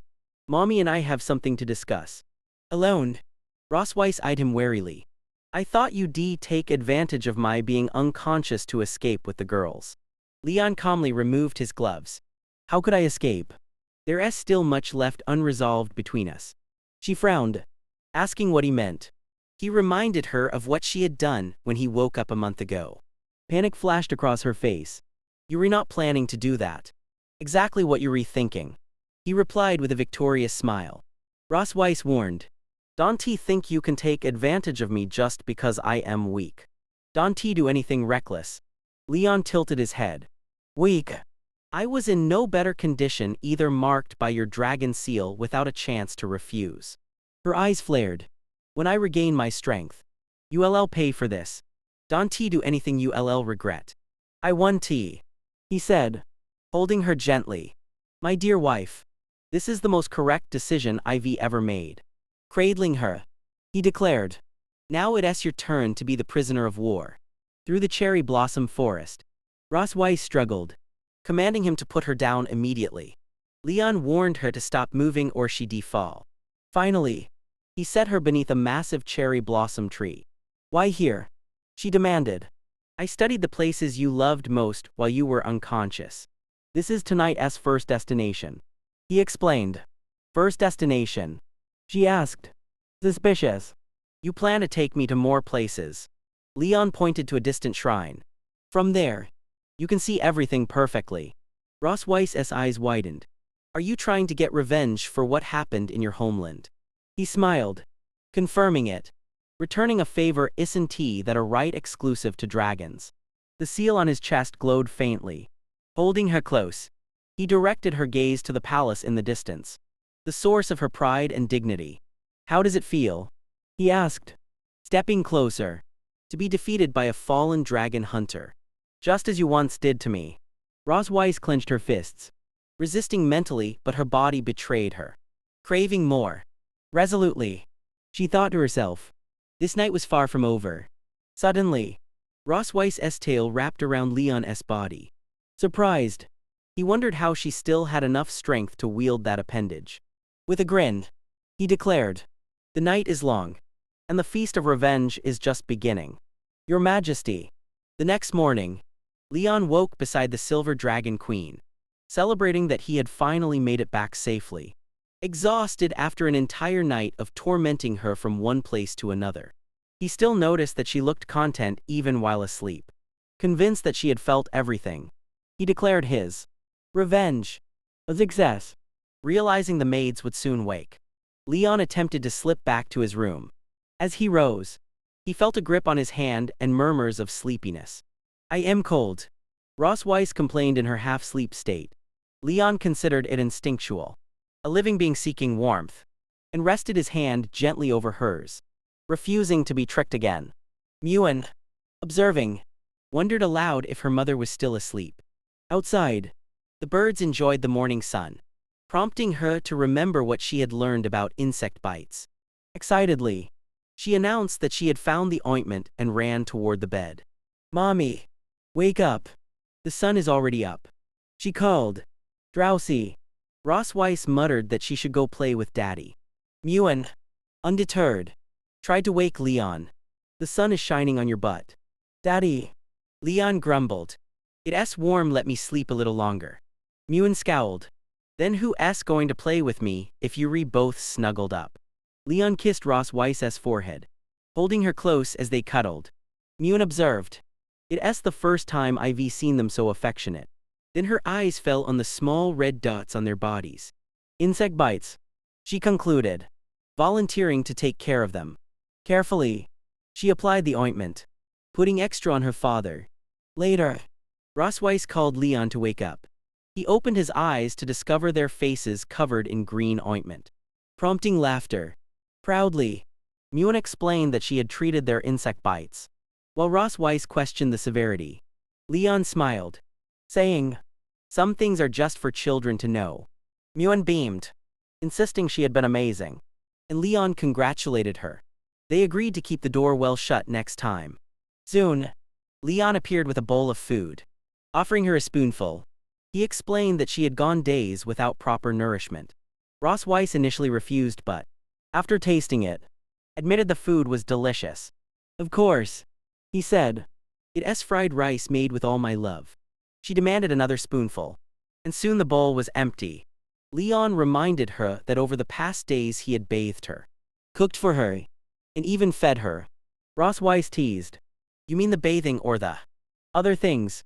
Leon insisted it had all been husbandly care, and she warned him that every foolish action gave her another reason to humiliate him in the future. Alone, she muttered, "Damn dragon hunter," admitting he truly had a talent for tormenting her and punctuated it with a punch to the headboard. The wood cracked instantly. Surprised, she realized her strength had returned. Meanwhile, Leon calmly washed the dishes, unaware of just how serious the situation had become. At the palace, Anna apologized for disturbing Her Majesty and handed over medicine to aid her recovery.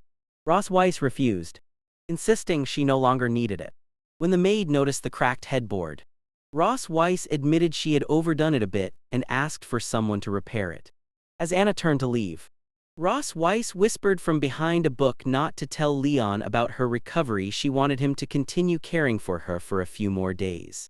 Anna, wide-eyed, nodded in understanding. The queen smiled, knowing her husband's peaceful days were numbered. 2 days later, Muan ran to Leon, eager to learn how to make her body glow. "Do you mean the magic key your mother showed you during training?" he asked.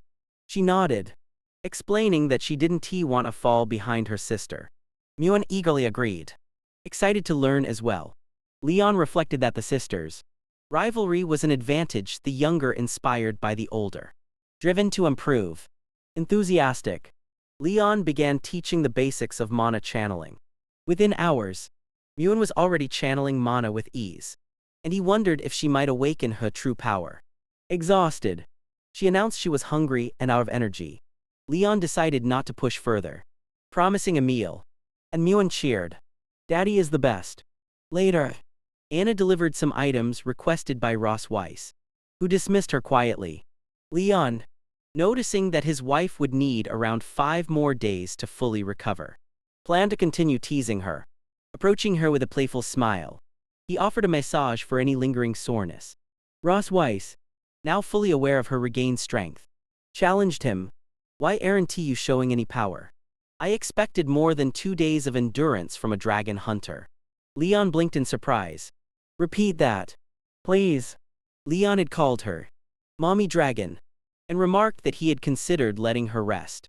But apparently he had been mistaken.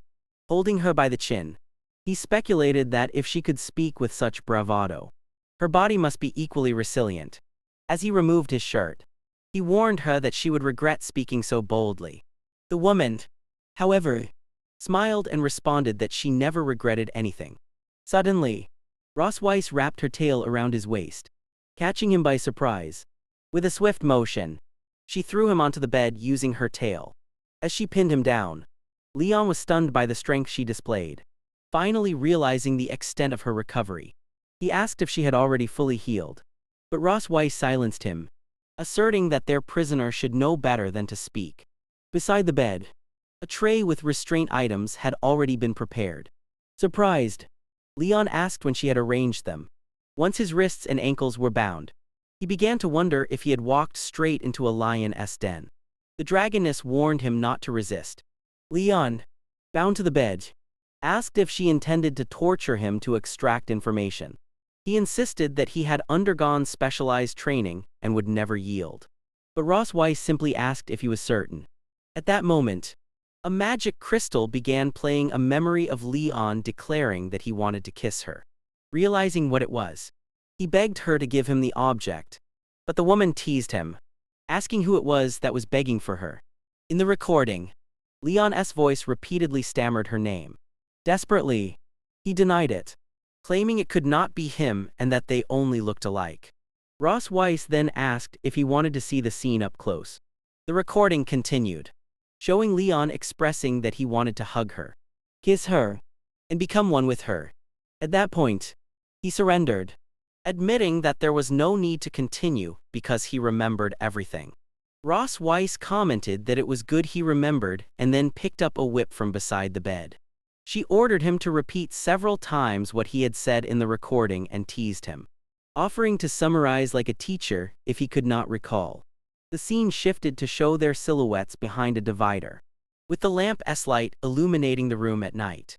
Moments later, Leon appeared lying on the bed, completely exhausted. As he rested, Ross Weiss received a letter delivered by a messenger dragon.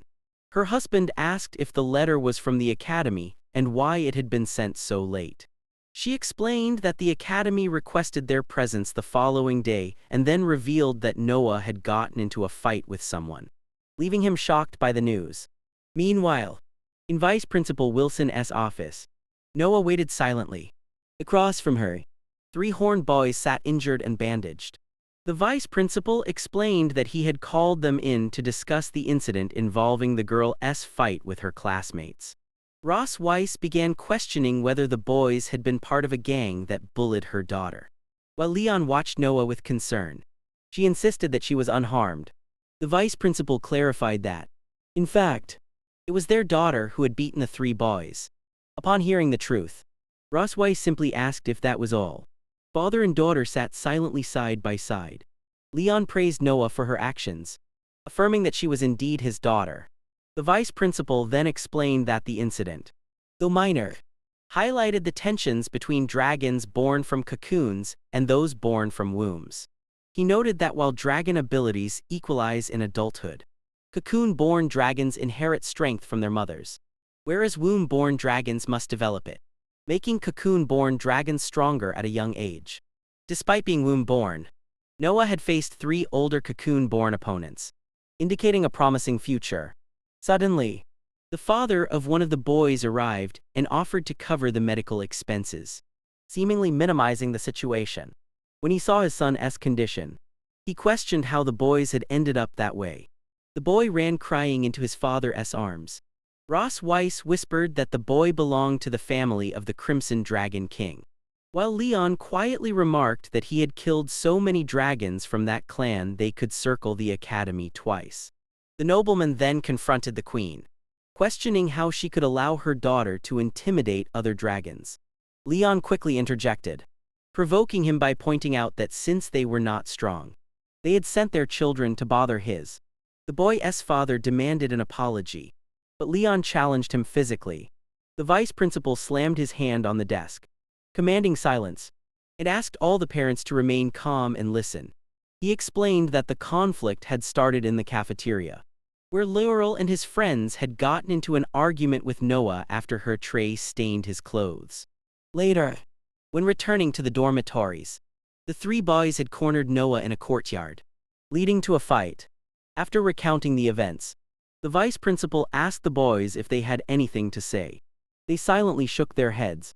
Noah then raised her hand and declared that Laurel had provoked her deliberately in the cafeteria and had attacked her in the courtyard, and that she had only defended herself. She demanded that Laurel confirm whether her account was accurate. As Laurel silently nodded, his father demanded to know why he was so afraid of Noah. Before the boy could respond, Leon stepped in, telling his daughter that he thought she had made a mistake. Noah simply looked at him in silence, waiting for his next words. Her father then advised her to aim for her opponent's knee if anything like this happened again, causing Noah to ask why. Leon explained that a crimson dragon who injured their knee in battle would only end up getting beaten badly. She quickly took note of this advice. Outraged, Laurel's father accused Leon of teaching his daughter to intimidate his son in front of everyone. He demanded that the academy expel the violent student immediately. The vice principal intervened, calling for calm. He explained that only the academy had the authority to decide on a student's expulsion. Wilson then revealed that several students had reported Laurel's habit of bothering others, and witnesses confirmed that he had provoked Noah first. Laurel's father shouted, questioning whether the academy wouldn't punish the girl and was instead blaming his son. Leon confronted him, asking what he was complaining about, considering his daughter, only 1 year and 2 months old, had managed to beat up his son. At that, Laurel interrupted, revealing that he was 7 years and 11 months old. The man then remarked that if something so humiliating had happened to him, he would dig a 3,000-meter hole and bury himself so no one would know. Laurel's father retorted, claiming that someone who lacked the courage to show his own tail had no right to speak about his son. He then pointed toward Ross Weiss and Noah, calling their whole family nothing but trash. Leon quickly grabbed the man's hand, stating that he might let the insult slide if it were directed only at him, but not when it came to his wife and daughter. Ross Weiss, watching the scene, whispered to herself that her husband was very protective of his family. The nobleman, now enraged, demanded to know how Leon dared lay hands on him and if he even knew who he was speaking to. He declared himself a duke of the Crimson Dragon clan, but Leon stared at him mockingly. At that moment, Ross Weiss turned to Leon, calling him "Father Sir," and warned him that this was merely a minor dispute between students. She suggested that involving family status and rank wouldn't resolve anything. She then told the vice principal that she trusted the academy's judgment and would accept whatever decision they made. The educator warned the nobleman that if he insisted on making a scene, it would only make things worse. Wilson added that his son might even lose his right to study at the academy. At that, Laurel tugged at his father's sleeve, asking him to let it go and stating that he wanted to stay in school. The man finally relented, admitting that he had lost his temper and would accept whatever decision the school reached. Before leaving, the nobleman looked at the group and declared that this wasn't over. The vice principal then summarized the situation, stating that Laurel had instigated the conflict and that Noah had defended herself. Though she had overreacted, the decision was that Noah would receive a verbal warning from her teacher and reflect on her actions. As for Laurel and his friends, they were to write self-criticism reports and take responsibility for cleaning the classroom. Noah said goodbye, stating that she would return to class, and her mother gave her permission to leave. As she walked away, Leon shouted that if anyone bothered her again, she should go for their knees first. Suddenly, the vice principal appeared behind him and called his name, making him jump in surprise. Leon turned and asked if Wilson needed something. The educator then revealed that he had always been curious about Leon, having never seen him show his tail. This left Leon momentarily speechless. Wilson then asked, if it wasn't too much to ask, which dragon clan Leon belonged to. Ross Weiss quickly intervened, stating that her husband was a common dragon, and Leon agreed, confirming that he was just a simple commoner. The vice principal accepted the answer but remarked that it was a miracle they had a daughter with such talent. He then said that the academy welcomed children like her and suggested that the couple should have more kids. He added that he was fully confident that when Noah graduated, she would lead the dragons to defeat even more hunters. Leon simply responded with a thank you. From a distance, Liral's father watched the trio talking in the corridor, his expression filled with irritation. He then turned to his entourage and ordered them to leave. At the academy's entrance, Leon and Ross Weiss calmly made their way out. As they exited, Liral's father intercepted them, calling out to the queen of the silver dragons.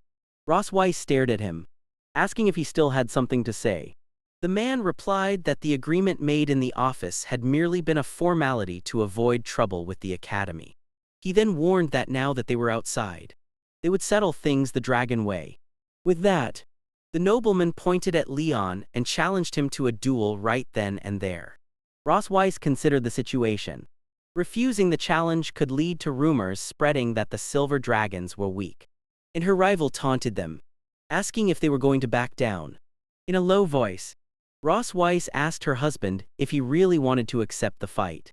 Leon replied that since the man had offered, he would gladly accept. His wife agreed with the decision but asked him not to kill the man. Meanwhile, other students rushed to the entrance, saying they had heard about a duel and had to watch. Hearing the commotion, Noah suspected the fight might involve her parents. Up on a balcony, a group of students pointed at the scene, speculating about who was involved. The challenger, assessing Leon, thought him weak, just all talk and too cowardly to show his tail.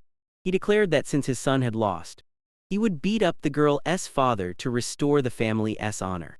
He then turned to Leon and proposed that if Leon could last 3 rounds, he would consider the match lost. Leon interrupted with disdain, asking them to skip the formalities and cut to the point. He provoked the challenger, demanding that he start already. The other man, furious, shouted that this was too much and charged forward with a flaming punch aimed straight at Leon. As Leon blocked the attack, the challenger thought to himself that Leon was much weaker than the dragons he had faced before. The combatant smiled, remembering there were still 2 rounds left. As Leon stepped away, frustrated, the challenger accused him of running and mocked him, asking if he belonged to the clan of cowardly turtles while striking the ground. Leon leaped into the air to avoid the shockwave of the nobleman's fiery attack. As he watched the blast coming toward him, Leon remained calm. Not flinching, he easily dodged the fire and reappeared beside his opponent. With a confident stance, Leon announced that it was now his turn to attack. He landed a powerful kick to the noble's knee, causing the man to scream in pain. Kneeling on the ground, the nobleman stared at him in disbelief. Without giving him time to recover, Leon followed up with a well-prepared punch, striking the rival's face with such force that it sent him flying. Leon casually brushed off his hands, stating that for someone of the noble's level, he hadn't even needed to use magic. Panicking, the nobleman's retainers shouted out, calling for Duke L. And as Leon turned to face them, he asked if they wanted to try their luck as well. The retainers immediately declined, saying they had no intention of fighting. Leon then ordered them to take the Duke and leave, reminding them to tell his son not to bother his daughter again. Satisfied with his decision, Leon turned and was surprised to see Noah standing there. When he asked when she had arrived, Noah casually replied that she had just been passing by and noticed the commotion. She then offered a small box to her parents, saying it was for them. Opening the gift, Ross found a large, heart-shaped cookie. Noah explained that she had made the cookies during cooking class, and since she had come in 2nd place, they might not be perfect, but she still hoped they'd try them. Ross immediately disagreed, insisting that they were very good and encouraging Leon to try a piece too. Leon, smiling, agreed, saying that anything made by their daughter couldn't possibly be anything but delicious. He promised her that next time she'd win 1st place. Then Noah turned to her father and complimented him, saying that he had been amazing just now. The unexpected praise left Leon momentarily speechless, but soon he beamed with joy at his daughter's words. Regaining his composure, he proudly responded that of course, her dad was amazing. As he patted Noah's head, he offered to teach her any combat techniques she wanted to learn. Ross Weiss silently watched the interaction with a serious expression. Sometime later, Leon sat on a sofa, calmly reading a book. Ross Weiss approached and asked if his hand was hurt. Catching him by surprise, Leon glanced at the wound and replied that it was a small injury. Nothing to worry about, and that it would heal in a few days. Without hesitation, Ross Weiss prepared some cotton and medicine to tend to the wound. As she came closer, Leon reflected on the fact that, as a seasoned fighter who often faced dragons, he had accumulated many scars and treated them carelessly in the past. But now, for the first time, someone was taking care of him with such gentle attention. In that moment, he noticed how soft and warm her hand felt as she treated him. Ross Weiss thanked him for protecting her, but Leon replied that it was simply his duty after all. In front of others, she was still his wife. Soon after, Ross Weiss mentioned that her sister had invited them over. Upon hearing that they might sell a few scores, Leon changed his mind and agreed to the visit. They set off and arrived at the vast territory of the Red Dragons. As they reached their destination, Leon, still in his dragon form, announced that they had arrived and asked Noah to wake up. Soon, the older sister approached and greeted Ross Weiss, who was in her dragon form, calling her Yahello. She then commented on how impressive her own dragon form still was. Suddenly, Ross Weiss appeared in her human form, and her sister hugged her warmly, praising her. Ross Weiss complained that the hug tickled. The woman then introduced her husband, and the greeting was enthusiastic. She told him it was a pleasure to finally meet him awake.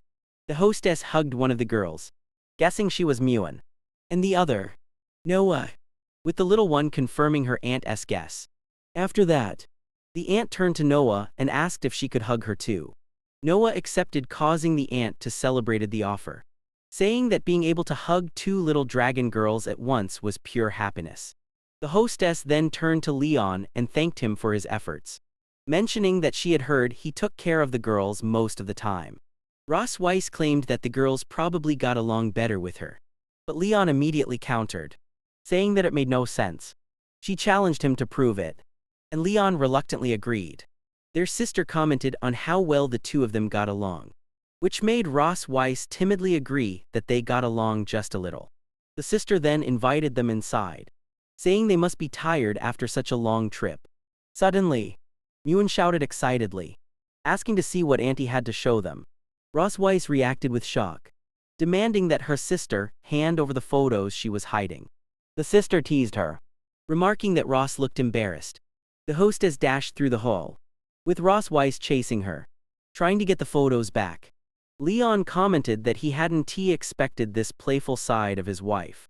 The girls eagerly asked to see the photos as well, and Leon, amused, showed them one of the pictures. He teased the Valkyrie, saying how full of energy she looked back when she was a student. He revealed that it was an image of her giving a speech as an outstanding student. He then asked her how she had ended up becoming so cold and distant. Just as the photo was snatched back from him, in a low voice, the blonde warned Leon not to get too smug, as he might be the next one her sister decided to tease. Then the aunt revealed that she still had many more photos from the time when their mother was little, encouraging the girls to keep looking. When they came across the baby pictures, one of the girls commented on how tiny their mom was, while Muin said she wanted to squeeze her. Leon joined them and remarked that Mommy looked super stylish in one of the photos. Muin moved closer, eager to see it. The sister explained that the picture was taken on the day Ross Weiss inherited the title of Queen of the Silver Dragons. Leon was impressed by the scene and admitted that she really did look amazing.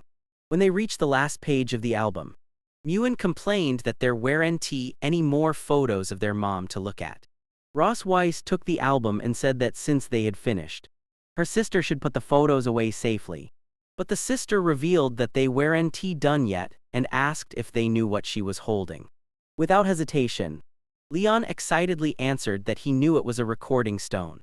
The aunt then asked the girls if they wanted to see moving images of their mom, and both eagerly said yes.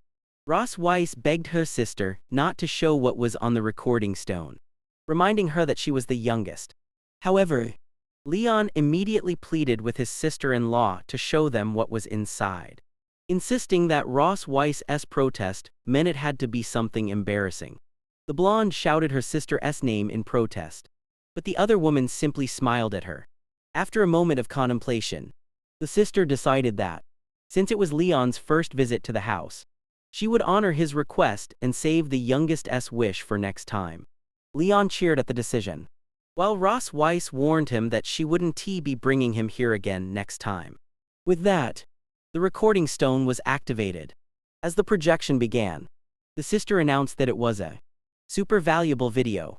Ross Weiss instantly recognized the location shown in the recording and immediately tried to cover Leon's eyes, shouting at him not to watch. However, Leon insisted on knowing what it was. In the video, the sister asked a young Ross Weiss how she would choose a husband in the future, causing the younger woman to blush in embarrassment. In response, young Ross Weiss stated that the person must first have better grades than hers and must have placed first many times. She continued, saying that the person needed to have a sense of responsibility and not hate children.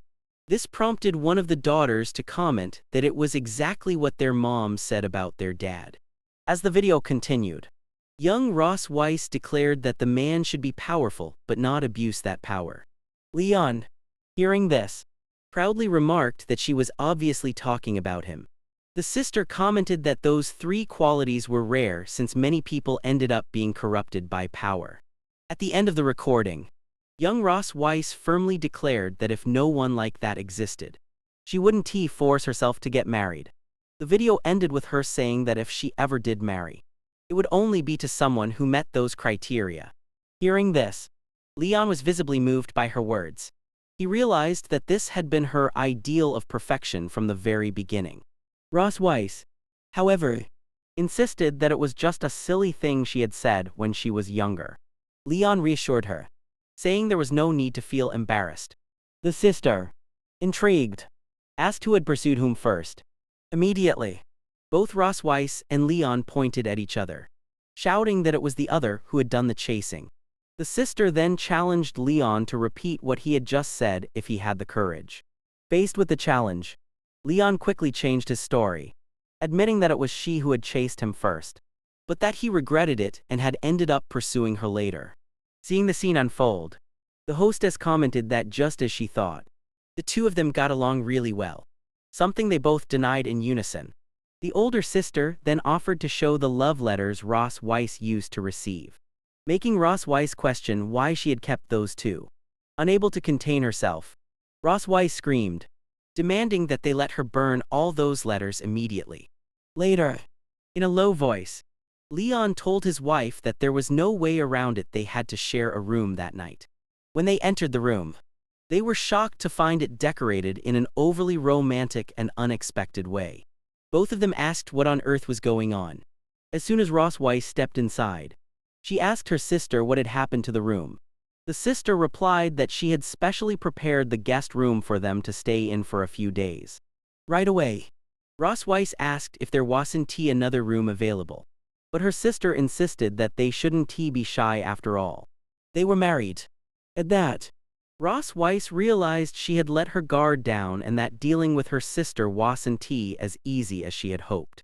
The hostess revealed her plan to lock them in the room so they could fulfill their mission of reviving the race. Immediately, Leon declared that he wanted to leave and tried to escape, but his sister-in-law appeared behind him and blocked his way. Asking where he thought he was going, Leon tried to use the excuse of needing to check on the girls, but the woman reassured him, saying she had prepared a room full of toys for them. Meanwhile, Muin and Noah were happily engaged in their own space, working on a puzzle. The sister then locked the couple inside the room, telling them to rest well. Alone in the room, both were defeated by the situation. Leon concluded that they had no choice but to sleep there, admitting that his sister-in-law was extremely strategic. As Ross Weiss opened a wardrobe, she commented that her sister had always been like that and that he would understand better over time. Suddenly, she slammed the wardrobe shut, leaving Leon confused by her sudden reaction. Ross Weiss then informed him that, since there was only one bed, he would have to sleep in the bathtub. Frustrated, Leon asked why he was the one who had to take the bathtub. He pointed out that the drain was plugged and the tub was full, proving that his sister-in-law clearly wanted them to sleep together. As he approached the bed, Leon noticed that it seemed different from usual. He then wondered if it might be a waterbed. Without thinking, he threw himself onto the mattress, exclaiming how soft and bouncy it was while Ross Weiss watched him closely. He then suggested they sleep together, not wanting her to enjoy the bed alone. Suspicious, she asked why he had changed his mind and whether he was planning something. Impatiently, Ross Weiss simply asked if he wanted to sleep or not. She then suggested they play with the items in the wardrobe, causing him to back away, saying that it wouldn't be necessary. She decided to take a shower first, warning him not to peek. He replied that he didn't even feel like it. Not believing him, Ross Weiss told him to go take a walk before bed and kicked him out of the room. Now outside on the balcony, Leon remarked that he had seen her so many times that she didn't even catch his attention anymore. Suddenly, he sensed another presence. It was Ross Weiss's sister. Watching him in silence, the sister-in-law asked why he had come out, and Leon answered that his wife was in the bath and he had just stepped out for some air. She then approached with a bottle of wine and invited him to have a drink. With a smile, Leon accepted the offer right away. As she poured the wine, the sister mentioned that it was Ross Weiss's favorite. Leon thanked her as he took the glass. He then commented that the two of them seemed to get along really well, and the sister confirmed it, saying they used to drink and talk out here often. Next, she shared that she had watched Ross Weiss grow up, and that after she became queen, they mostly exchanged letters until the announcement of her marriage and pregnancy. The woman continued explaining that even after the wedding, her sister's sadness could still be felt through the letters. She revealed that Ross Weiss had told her the husband was sick and slept a lot, leaving her alone to handle the difficult pregnancy with twins. At that moment, Leon realized just how hard it must have been for his partner to go through everything without him by her side, relying only on her sister for emotional support. The hostess confessed that back then, she had thought her sister had married a lazy and irresponsible dragon. Leon laughed, asking if he really looked like that kind of dragon. The woman then admitted that, after spending some time with him, she realized he wasn't garbage, and that perhaps there was a reason behind it all. She concluded by saying that everything she had learned only confirmed how much the queen truly cared about him. Leon paused mid-sip, processing what he had just heard. Quietly, he wondered to himself whether Ross Weiss really liked him that much. However, he quickly dismissed the thought, insisting it was impossible that the Dragon Queen could feel that way about him. His sister-in-law teased him, asking if he felt sorry for himself, but Leon retorted that she didn't know anything about her own sister. Still, he admitted that in front of Ross Weiss, they had to pretend to get along well. After a beat, Leon shifted his tone and declared to the hostess that their love was real. She smiled and replied that she already knew, given the way they treated each other. Then she explained that Ross Weiss was terrible at expressing emotions and that he was the first person she had ever treated this way. The woman reminded him of his responsibility as a man, making Leon conclude that he'd be killed if he refused to meet her expectations. However, he reassured her, promising that although he hadn't been there for his wife during her first pregnancy, he would be there for the second one. He swore to protect his companion and daughters with his own life. His sister-in-law only said that she hoped he truly kept that promise. Then, with a hint of finality, she told him to stop boasting and go back to the room before his wife became impatient. Just as he was about to leave, the sister-in-law called him back and said she had one more thing to say. Curious, Leon turned and asked what else she had to share. Finally, she advised him not to hold back tonight, saying that the room's sound isolation was incredible. The remark about incredible isolation left him utterly speechless. Leon simply closed his eyes tightly, unsure how to respond. Later, as the castle stood illuminated in the night, Leon silently expressed his gratitude for the help he had received. He then quietly returned to the room, finding Ross Weiss already asleep in bed. As he approached, he wondered if she was really asleep already. After a moment of thought, he concluded that he wouldn't suffer tonight. She looked very beautiful while sleeping. Ross Weiss remained lying there in a deep sleep. Suddenly, something under the blanket caught Leon's attention. He noticed that her chest seemed to be glowing. Immediately, he wondered whether the dragon's seal had activated. But after checking, he realized his own seal wasn't reacting.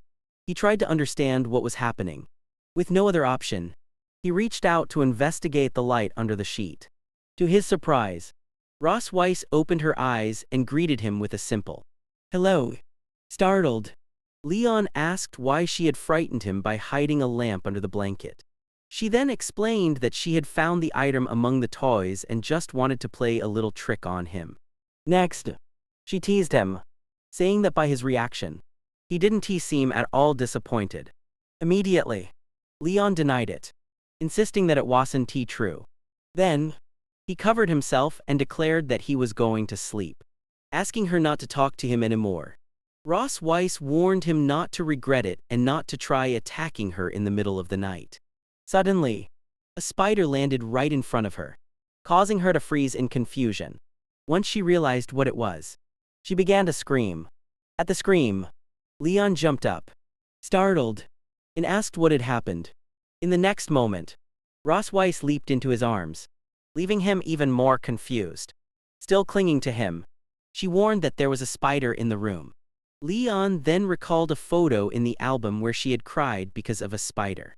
Wondering if it was an old childhood trauma, he concluded that even the queen of the silver dragons had her fears.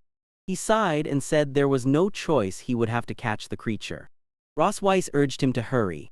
As he approached, Leon picked up the spider with his hand, only to realize it wasn't what it seemed. He revealed the creature to her, explaining that it was just a toy spider and that she didn't need to be afraid. Ross Weiss refused to listen, ordering Leon to get rid of the spider immediately, whether it was real or not. Seeing her panicked reaction, he calmed her down and promised to throw the toy out right away. With that, he tossed the spider out the window. He turned to her and reassured her that the threat was gone, asking if now she could finally sleep. Ross Weiss, now calmer, asked if she could sleep in the bed while he stayed outside. Leon easily agreed, telling her she could sleep wherever she wanted. Moments later, the two of them lay down in the same bed, each turning to their own side. After a while, Leon turned to her and asked if she wanted to hold his hand, in case she was still scared. The Ross Weiss looked at him for a moment, then silently accepted the gesture, saying she would hold his hand since he insisted. Her hand found his beneath the blanket. He asked if holding just his pinky finger would make her feel safe. She countered with a question, asking what he thought it should be like. Leon chuckled and called her silly, showing her that the proper way to hold hands was to intertwine their fingers. They both lay in silence, holding hands. Ross Weiss wondered aloud how he could hold her so naturally and questioned whether she was the only one who felt that way. She quickly scolded herself, reminding herself that she was the queen of dragons and that there was nothing shameful about holding a hand. Leon then asked why her hand was so cold, but as he looked at her, he noticed she was sweating. Ross Weiss revealed that it wasn't her hand that was cold. It was his nervous one. Feeling his touch, she noticed the calluses and scars of a sword wielder on his hand, stiff yet warm. She also realized that where their fingers intertwined, it was as if a current was flowing between them. She fell silent, only reacting to that sensation of touch. The room was quiet for a long while, as both of them lay there, contemplating. Later, Leon asked her about her criteria for a partner, but Ross Weiss dismissed the question, claiming she had been joking and now had no such criteria at all. The night passed, and the two of them lay in silence. Leon found himself unable to sleep, his mind restless. He turned to the side and wondered if Ross Weiss had already fallen asleep. But then, his fingers started to go numb from the position they were in, so he shifted them a little, pretending to be asleep. Ross Weiss wondered why he was poking her hand instead of just holding it. Finally, she concluded that the prisoner was daring to touch his mistress. Determined, she thought, "Fine, then I will touch him too." In the next moment, Leon jolted as he felt her caress. Confused, he wondered what was happening and why the Ross Weiss was touching his hand. He noticed how soft her body felt, and where their hands touched, He felt a pleasant sensation. At that moment, a strange desire began to grow inside him. It was mutual, and both of them thought the same thing. They wanted more than just this simple touch. Their faces slowly drew closer, gazing at each other in silence. Then, Leon took the initiative. Moving over her, he pulled the blanket over them before kissing her. He thought to himself that he would surrender to the moment. Just for tonight, Leon positioned himself over Ross Weiss, ready to move forward. But before anything could happen, a toy spider fell between them with a loud scream that echoed through the house. Leon quickly assured her there was no need to be afraid, as he had already grabbed the spider. Outside the room, Ross Weiss's sister concluded that they had likely discovered the little surprise she set up. Back in the room, Leon comforted Ross Weiss, holding her gently as he said, "There's nothing to fear. Everything is fine now." He then assured her that he had checked the room and there were no more traps. Nestled against his chest, Ross Weiss commented that his heart was beating very fast. Leon, almost embarrassed, confessed that he was actually afraid of spiders. After hearing his confession, Ross Weiss decided that she wouldn't pull any more stunts like that on him. Finally, Leon asked her not to talk about what had just happened. Ross Weiss assured him she understood. The next morning, sunlight filtered through the bedroom window. Ross Weiss opened her eyes, wondering when she had fallen asleep. Sitting up, she thought about whether Leon had woken up early or if he had already left. She concluded it was better if he was already gone. As she got up, she reflected that it was the first time she had ever broken her own principles. While getting dressed, she lamented showing weakness to a human who had fallen asleep in her arms. Fully dressed, she decided it was far too embarrassing to tell anyone. As soon as she opened the door, her sister surprised her, asking if she was already up. The sister-in-law immediately asked how her exciting night was. Ross Weiss replied, "It was very exciting, but I don't want it to happen again." Her sister then whispered, "Did you use the toys?" Ross Weiss quickly denied it, but the sister promised to pack more toys for practice and even asked about the next baby hair. Embarrassed, Ross Weiss grabbed her arm and invited her to breakfast.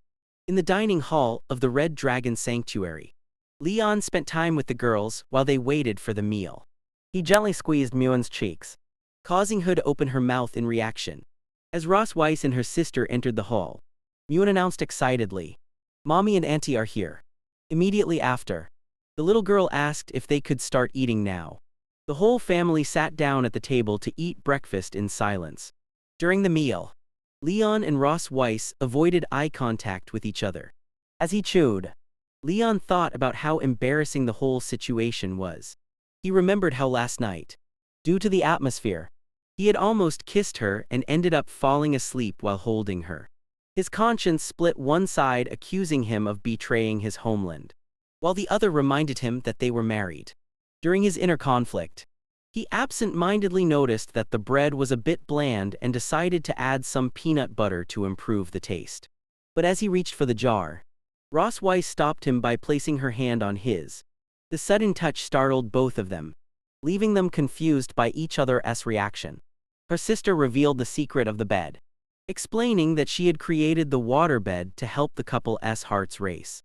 She continued, saying there were buttons at the edges of the bed that would release toy spiders to scare Ross Weiss.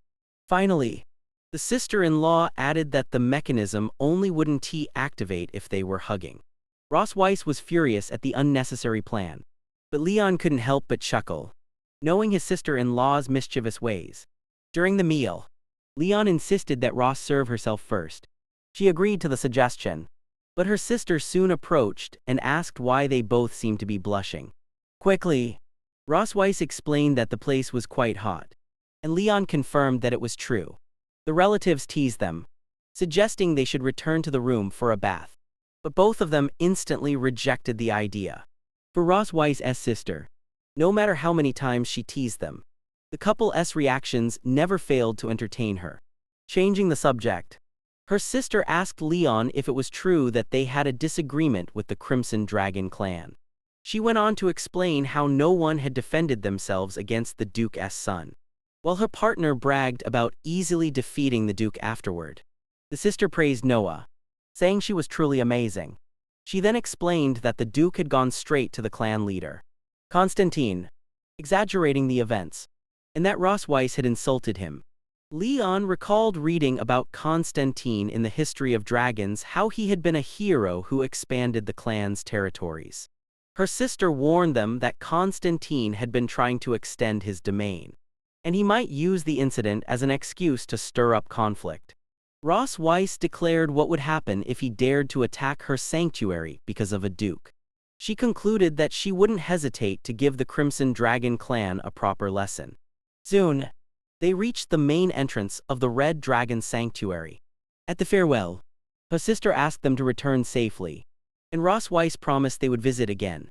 Her sister handed them a farewell gift, asking them to only open it once they were home.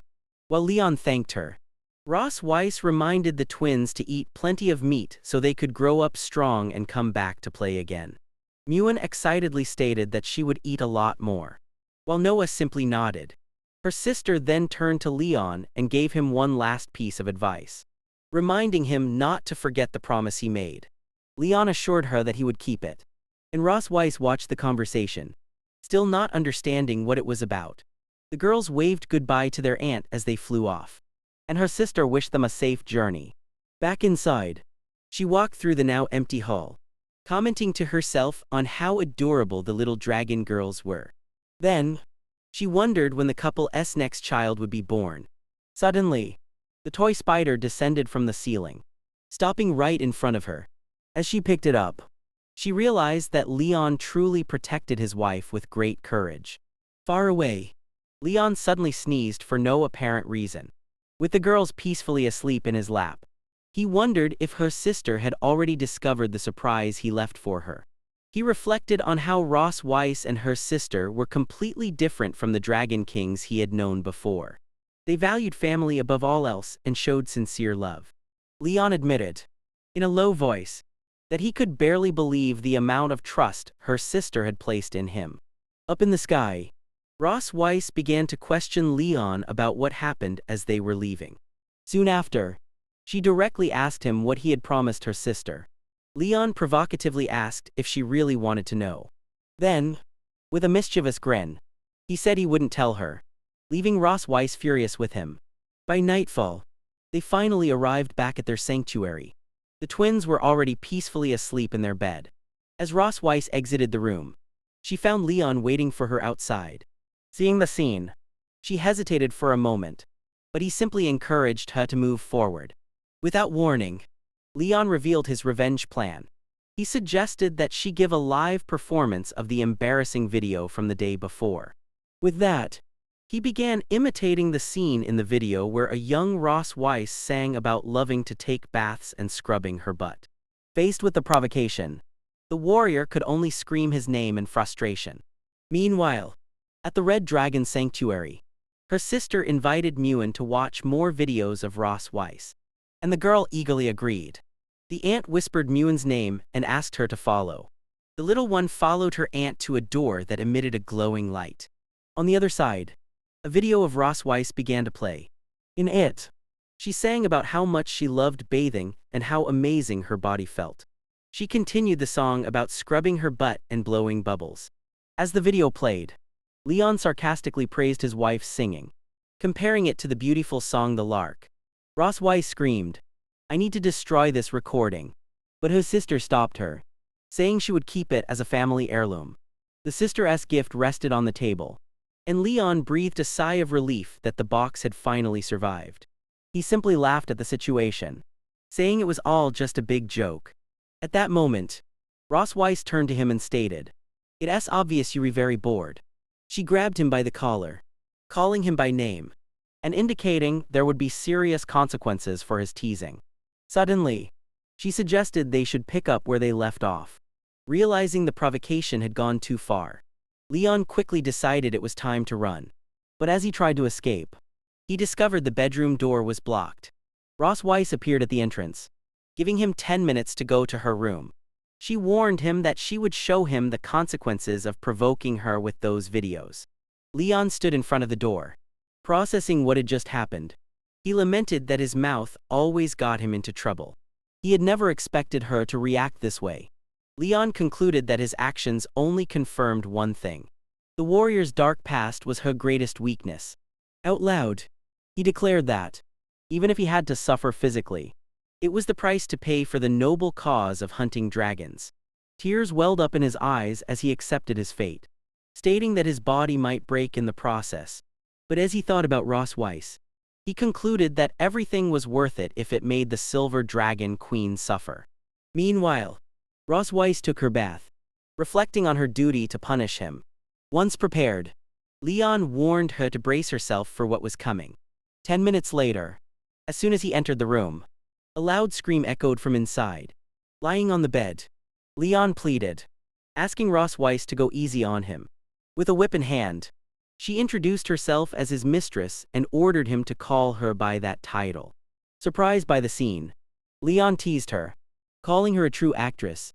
Ross Weiss simply called him an idiot in response. Then, she struck him with the whip, making him cry out in pain. She warned him that he had said it wrong again, as he still didn't seem to understand the situation he was in. Leon reflected that the whip didn't hurt as much as he expected, but it did cause a strange sensation. Suddenly, he realized that her goal wasn't just to hurt him. It was to embarrass him with this role play. Ross was playing the teacher, and he was the rebellious student who had made mistakes. To continue the game, she asked him if he now understood where he had gone wrong. Getting into character, Leon apologized to his mistress and promised that from now on, he would obey her and not make mistakes again. Ross Weiss then asked if he was ready to turn in his assignment. Leon, still confused, asked what assignment that was. She scolded him, asking how he could promise to study if he didn't even know what the task was. He then asked her to tell him what the assignment was, and she replied that he was lucky she was so understanding. With a sly smile, she revealed that the task for the day was to make her dragon mark shine. She warned him that the punishment would be worse if he failed, and Leon promptly accepted the challenge. He placed his hand on her to begin the task. He reflected that, after so many nights together, he knew every sensitive spot on her body. Soon enough, his touch began to have the desired effect. Ross Weiss praised him, commenting that he had learned quickly. The two continued with the lesson, their actions intensifying as Leon asked if the task was finished and whether what he'd done was good enough. Ross Weiss replied that it was just a warm-up exercise before the real lesson. Then, she reminded him that he hadn't even turned in his homework yet. Surprised, Leon asked if the previous task counted as part of the assignment. He lamented that he should have known she wouldn't let him rest. Once again defeated by the claws of the dragoness, his body was starting to grow restless, and he could feel his tension mounting as he held her tighter. Ross Weiss remarked that he was being very naughty. In response, Leon asked if that wasn't exactly what the teacher wanted. She encouraged him to continue, telling him to go faster. Their hands gripped each other tightly during the moment. After a while, Leon finally managed to catch his breath. The lesson seemed to be over, and he wondered if he could leave now, having turned in his homework. However, just as he was about to leave, Ross Weiss grabbed him by his clothes to stop him. She informed him that he had only completed one subject as task, and that 6 more remained. Leon, confused, asked what she meant by that. A cry of despair echoed through the starry night.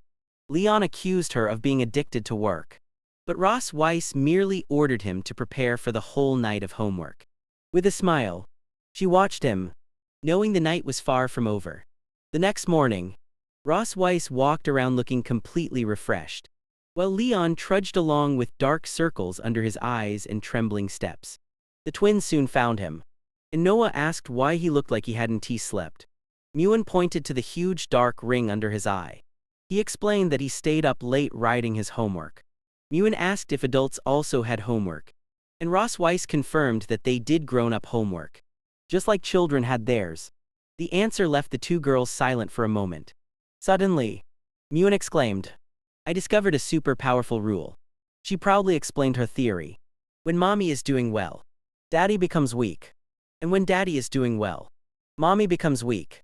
Leon praised Muin, telling her she was very clever for noticing a truth most people didn't realize. He promised that he would be the first to defend her if anyone said she was only good at being cute. Noah, arms crossed, watched the conversation in silence. After a moment, she looked up at the sky and announced, "Yes, here." She said goodbye to her mother and younger sister. While Ross Weiss told her to be careful, Muin asked her sister to come back soon so they could play.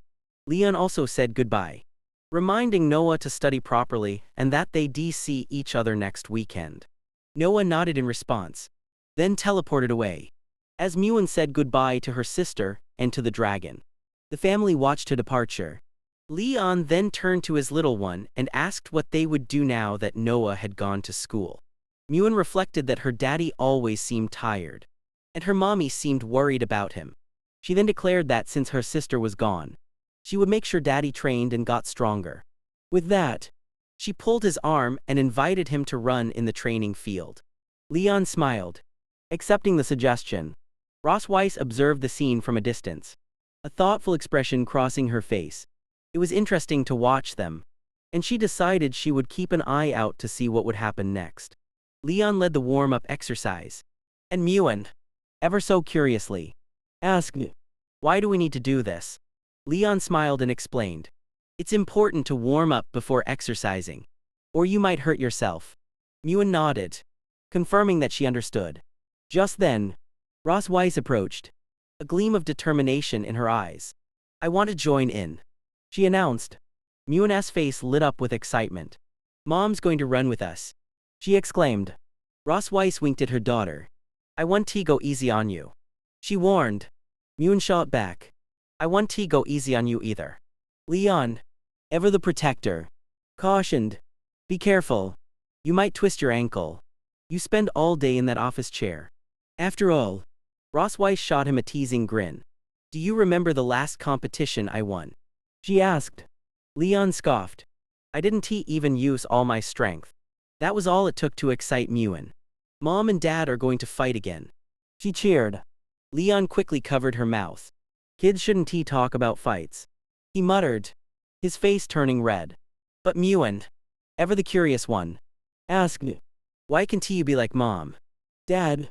Leon blinked in confusion, then wondered, how has she already learned to attack for real? "Listen," he continued, "I don't want to hurt your mom. That's why I let her win." Ross Weiss called out from a distance, "You're so stubborn." She grinned. "How about a new challenge then? Let us see who can run the longest." Leon straightened up, accepting the challenge with resolve. "Endurance is my thing," he declared. The three of them lined up at the starting point, with Muin declaring, "I want to lose either." The maid raised her arm to signal the race, then shouted, "Go." As the race began, Leon couldn't help but ask Ross Weiss, "Does your tail get in the way?" "No," she replied. "It actually helps me maintain balance, something you clearly lack." Even though he was running behind, she teased him. "Let us see you show me your tail then." Leon smirked. "I don't need a tail to win," he called out confidently. 2 laps in, Muin collapsed to the ground, exhausted. "I can't run anymore," she panted. The maid rushed to comfort her. "Princess Muin, you were amazing just for participating. Now, come cheer us on from the sidelines." Leon noticed that despite his effort, he didn't have much of an advantage after all. Silver dragons were naturally fast, but there was no turning back now. His pride as a dragon hunter was on the line, and he wasn't going to lose. With a scream of effort, he recalled one of the hunter's codes: "Born to fight, rest only in death." 20 minutes later, Leon lay flat on the ground, gasping for air. Ross Weiss approached, her expression playful. "So, are you going to admit defeat?" she asked, raising an eyebrow. Leon groaned from the ground.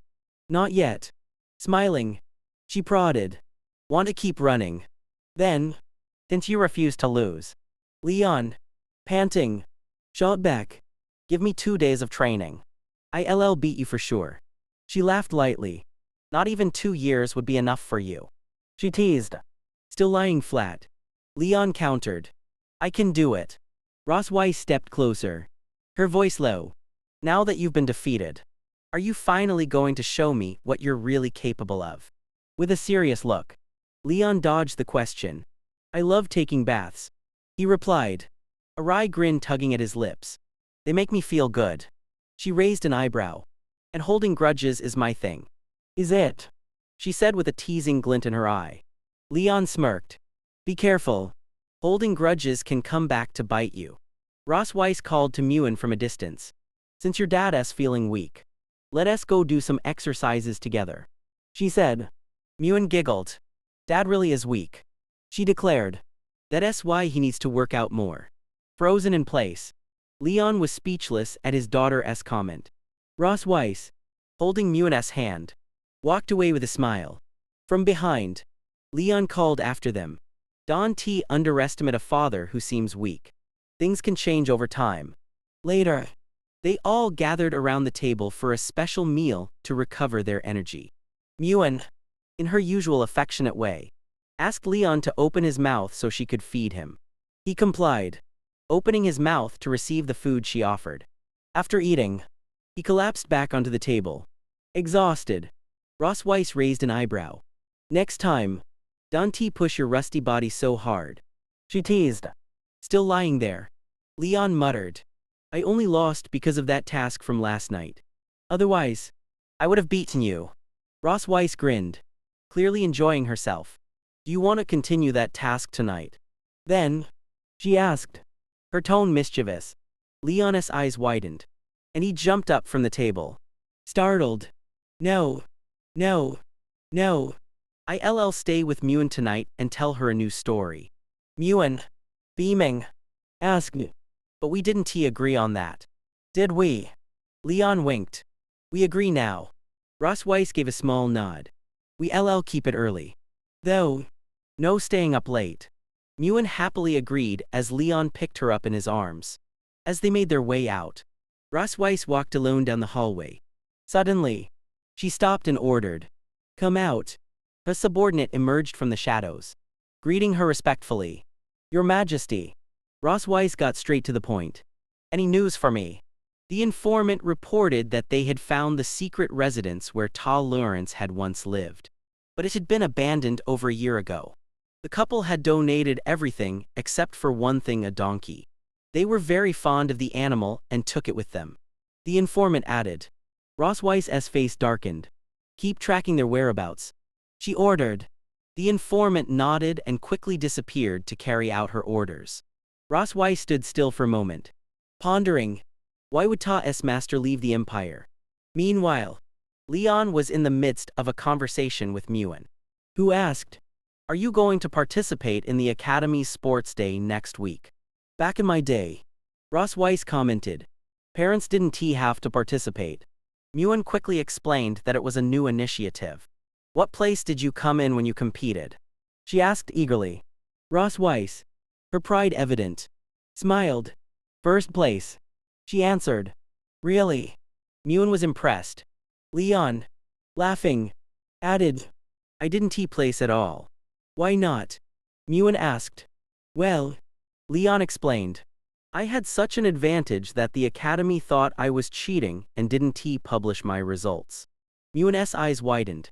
So, you were a cheater? Leon quickly shook his head. No.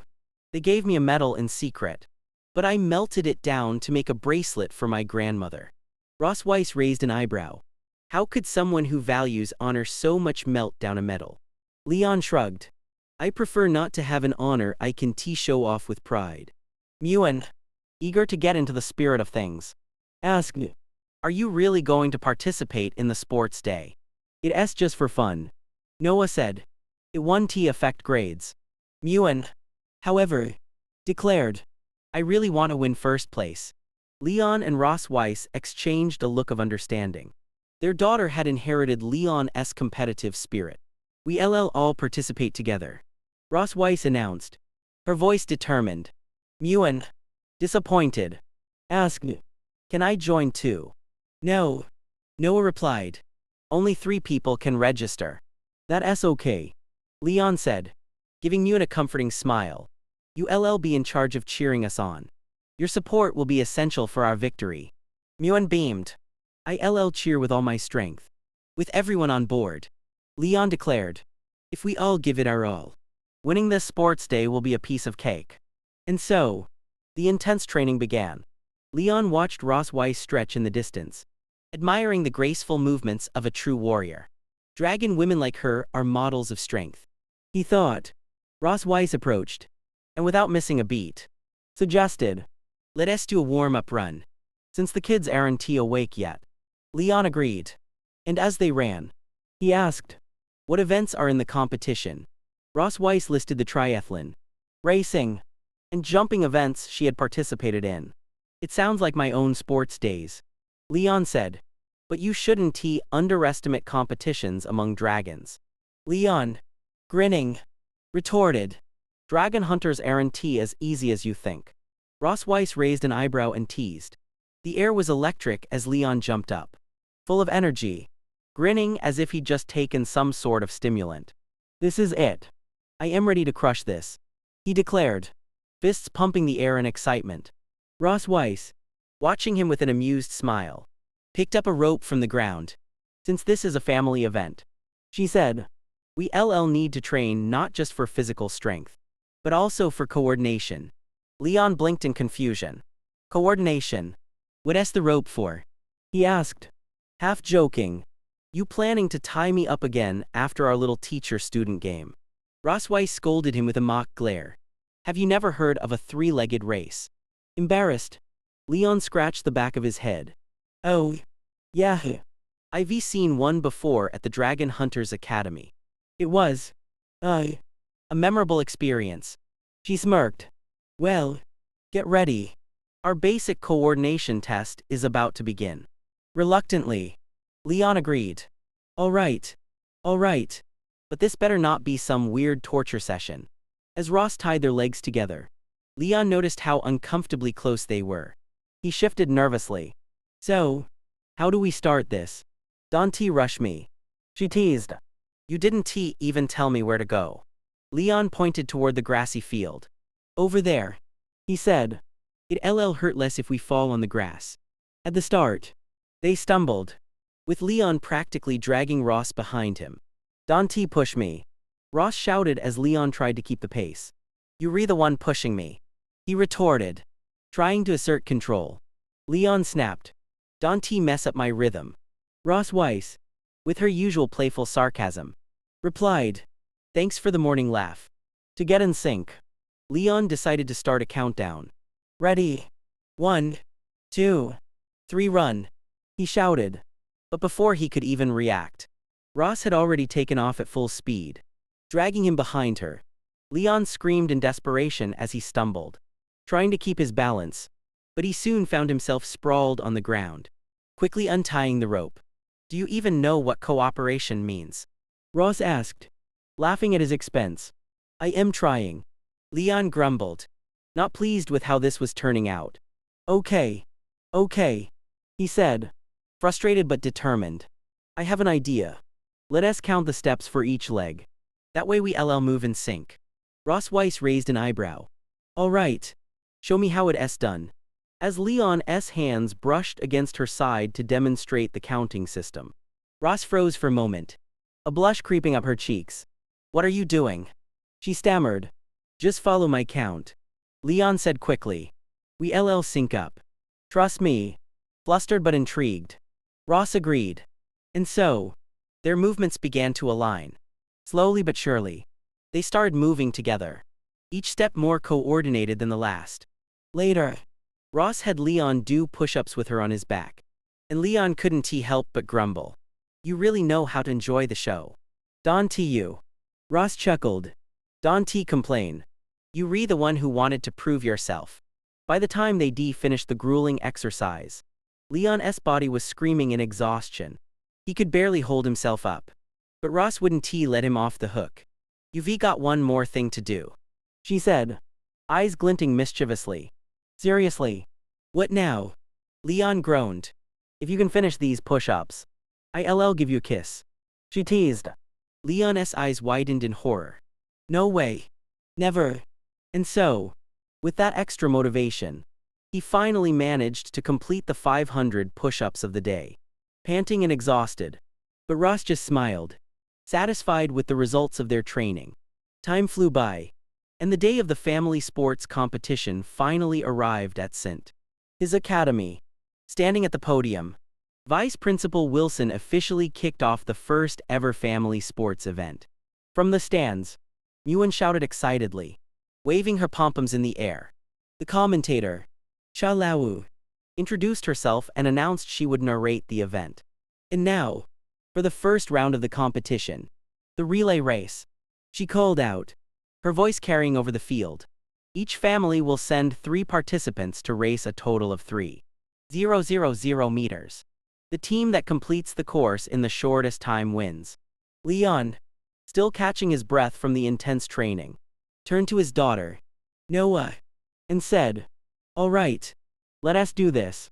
After receiving their race numbers, Noah decided that Ross Weiss would run the first leg, and she would take the second, with Leon running the third and final stretch.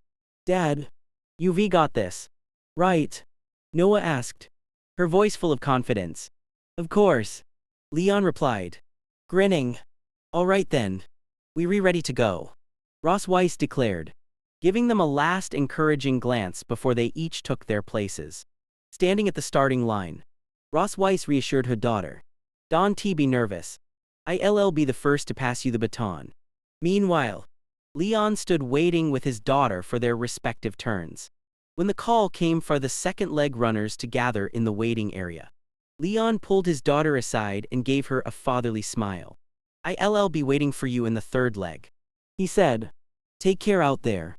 Noah, her face determined, bumped her fist against his. "I will, Dad. I am going to do my best." As they shared a moment of mutual trust, the commentator's voice rang out.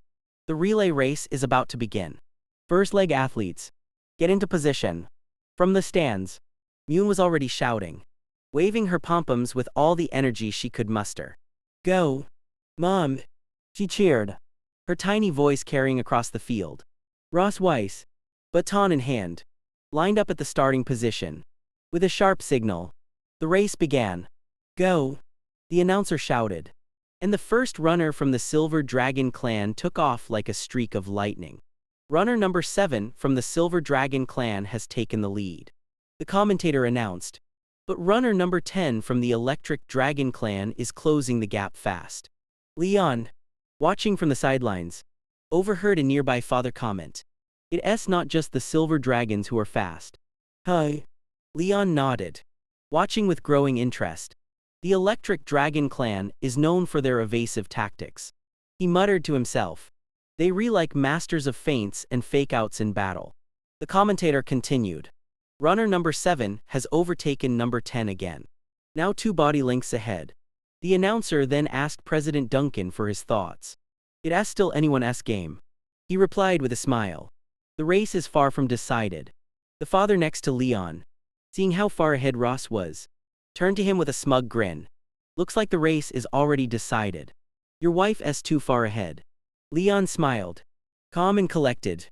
"She is amazing," he agreed.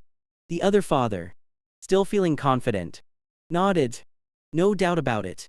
But just then, Leon interrupted, his voice deadpan. "She's even more incredible than you think." His rival blinked. "Hi." Before the man could say another word, Ross Weiss surged forward with a burst of speed, leaving the competition behind. Her rival, now visibly stunned, watched as she pushed herself even faster, practically sprinting to the next handoff point. The commentator, impressed, exclaimed, "Number 7 is using the body of her opponent to reduce wind drag and accelerate in the final stretch. Incredible." It was clear now that Ross Weiss wasn't just running at top speed, she was using a clever tactic to minimize resistance. She crossed the finish line of the first leg with a commanding lead, passing the baton off to Noah with style. Number 7 has completed the first leg, the commentator shouted. And now, it's up to runner number 2, Noah, to see if they can hold their lead. As Ross watched Noah take off, a brief surge of worry flickered through her. But then she caught sight of Leon, who gave her a thumbs up from the sidelines. Ross smiled, her heart full of trust in her daughter's abilities. "They've got this," she thought. "Our family is unstoppable." The energy was palpable as the race reached its second leg. From the stands, Muin's voice rang out, full of excitement, cheering on her sister, Noah, who was now taking the baton from her mother. Go! This! You've got this! She shouted, her pom-poms waving in the air. Noah's opponent, Dean from the Electric Dragon clan, had already passed her and taunted, Goodbye, little legs, as he surged forward, putting distance between them. Noah clenched her jaw, determined not to let him get too far ahead. I can lose this, she thought, tightening her grip on the baton. From the stands, Muin continued her encouragement, shouting to Noah, I believe in you. Sister. The commentator, narrating the race, mentioned that Dean's lead was now growing. But President Duncan quickly responded, Nothing is decided yet. The final stretch is still to come. Dean maintained his lead as both runners exited the final turn. Neck and neck. They race side by side now. The commentator announced, who will manage to pass the baton first. The tension was palpable. Noah and Dean were now racing toward the finish line, with Noah pushing herself to keep up. The commentator noted that despite the physical advantage Dean had, Noah was showing incredible heart. Dean, with a slight lead, completed his handoff successfully, but it wasn't the end for Noah. With a deep breath, she hands off the baton to Leon for the final leg. I am sorry, Mom, she said, eyes downcast. I couldn't hold the lead. Ross Weiss, ever the supportive mother, gently reassured her.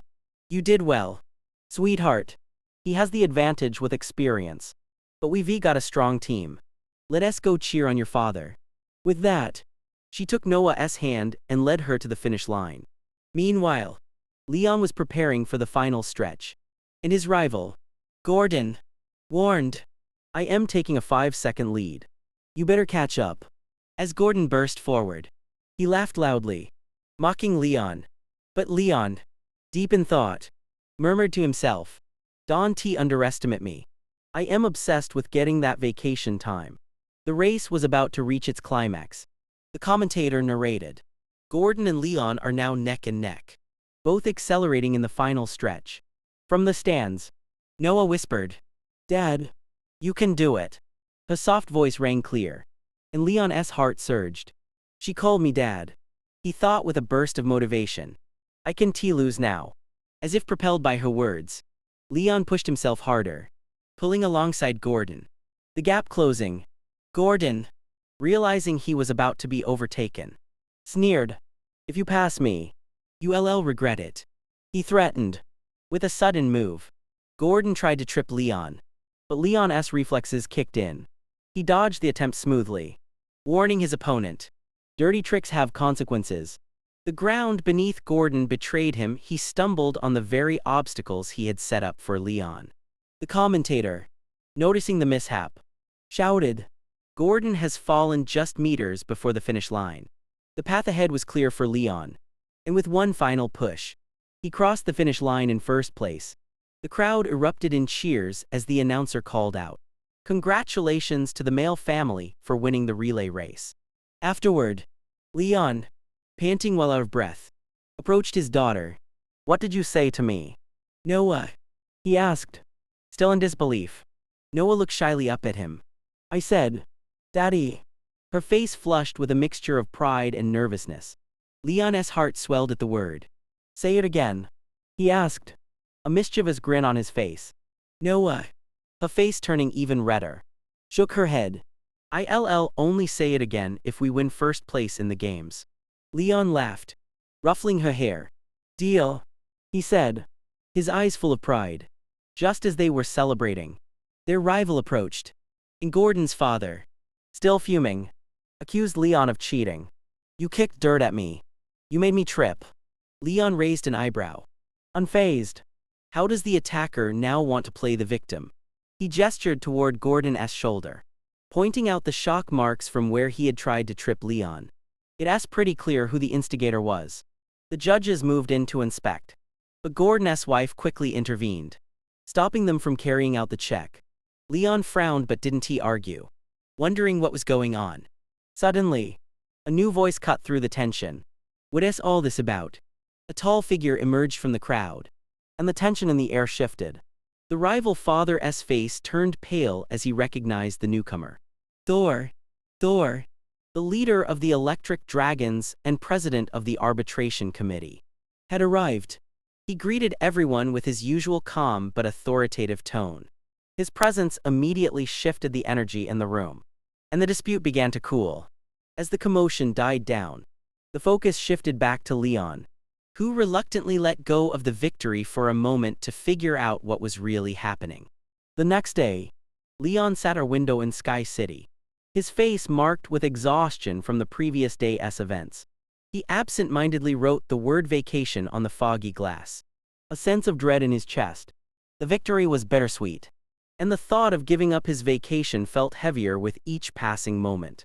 Outside, a little girl pointed him out to her mother, but the woman quickly told her daughter not to look. Leon, in his usual dramatic fashion, sighed deeply. "Goodbye, vacation," he muttered, knowing the truth of his situation. Ross Weiss, in a fresh outfit, approached him with a curious question. "What do you think of this outfit?" she asked, her eyes glinting as she stood in front of him, without even turning to look. Leon mumbled, "It's fine." Ross raised an eyebrow. "Really? Not even a little opinion? You didn't even turn around to see it?" Leon, still a little too tired to care, lazily turned his head. "You look good in anything," he replied with a thumbs up, a smirk playing at his lips. But Ross wasn't buying it. "This outfit doesn't fit well," she commented, her voice filled with mild frustration. She walked over to a rack of clothes and picked up a black swimsuit. "How about this one?"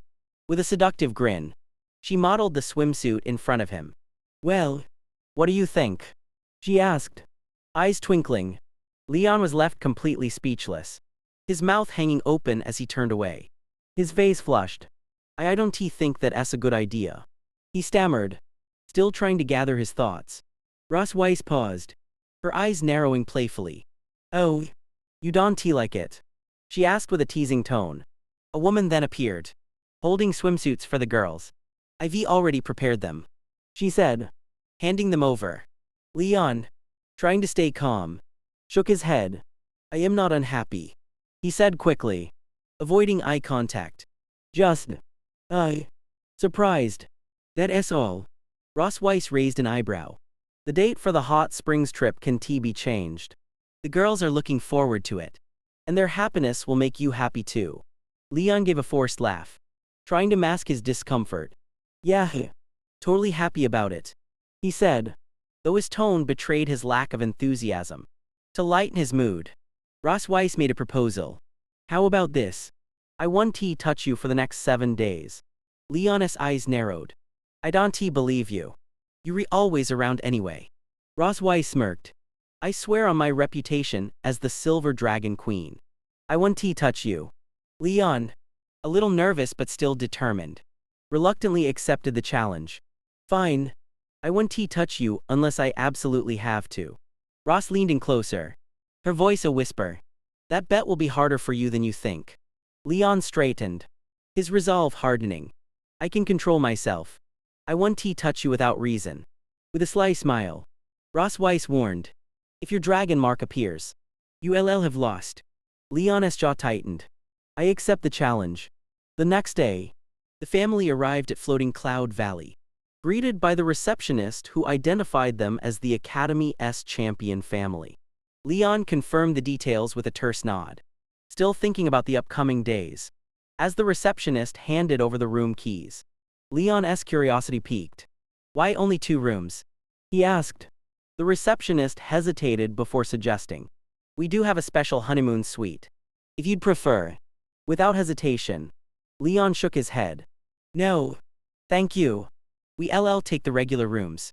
As the receptionist wished them a happy holiday, Leon realized, with a sinking feeling, that he would be sharing a room with Ross Weiss once more. He tried to come up with a plan, asking his daughters if they wanted to share a room with him, but they both quickly rejected the idea, preferring to sleep together. Muan, with her usual innocent wisdom, explained, "Aunt Issa said everyone should have their own space. It's better that way." Leon sighed heavily, realizing there was no way out of this. It's going to be a long 7 days, he thought, knowing that the coming days of peace and quiet were anything but guaranteed. The night air was cool and crisp. The gentle sounds of the bubbling hot springs added to the serene atmosphere of the resort. Leon sat back, the warmth of the water soaking into his tired muscles as he tried to relax. The day had been full of family moments. Some sweet, some awkward, but the real challenge, he realized, was yet to come. As he settled further into the water, he couldn't shake the nagging feeling in his chest. It's just one night. Just one more night, he told himself. But that didn't make him feel any less guilty about sneaking away to the hot springs to get some space. He couldn't even find a good excuse to sleep elsewhere, of course. Ross Weiss would never fall for it. He sighed and leaned his head back against the stones, staring at the stars above. When suddenly, a voice broke his solitude. "Why are you so suspicious?" Ross Weiss's voice came from behind him, sharp and curious. Leon jerked upright, startled. He hadn't heard her approach. Turning, he saw her standing on the edge of the hot springs, a look of quiet amusement on her face. He froze. What are you doing here?" He tried to mask the panic in his voice, but it was no use. His eyes darted around, searching for an excuse. Any excuse to avoid what he knew was coming. Ross Weiss crossed her arms, looking down at him with that trademark smirk. "You reacting awfully strange. Leon, what's so suspicious about me coming to join you?" She raised an eyebrow, clearly aware that something was off. Leon's mind raced. His gaze flickered over to the chair, where the camera was resting innocently, a trap he'd set for himself without even realizing it. She was going to see it. And once she saw it, the embarrassing photos he'd taken earlier in the day were going to come out. There was no way he could explain that away. Think fast. Think fast. His heart pounded in his chest. Before he could stop himself, the words tumbled out. "Well, why don't you join me in the hot springs?" Ross Weiss blinked, her expression shifting from playful curiosity to full-on surprise. "Join you in the hot springs," she repeated, as though she had to process the invitation. He swallowed hard, heart hammering. "What have I done?" "Yeah," he stammered, trying to act casual. "You know, the water's great, and it's a nice way to relax. We could just relax a bit before the fireworks finale starts. Just, soak and chat. I mean, the family's inside. Why not?" For a moment, there was silence. She stared at him, with an unreadable look on her face. Leon could feel the weight of the moment, as if everything hinged on her next words. She didn't move, but her eyes softened slightly as she studied him. He couldn't quite tell what she was thinking. Finally, she spoke. "You really are something else, Leon," Ross Weiss said, shaking her head with a small chuckle. Then, without waiting for him to react, she shrugged and started walking toward the water. "All right. Fine. I'll join you." His heart skipped a beat, and he had to fight the urge to exhale a relieved sigh. Crisis averted.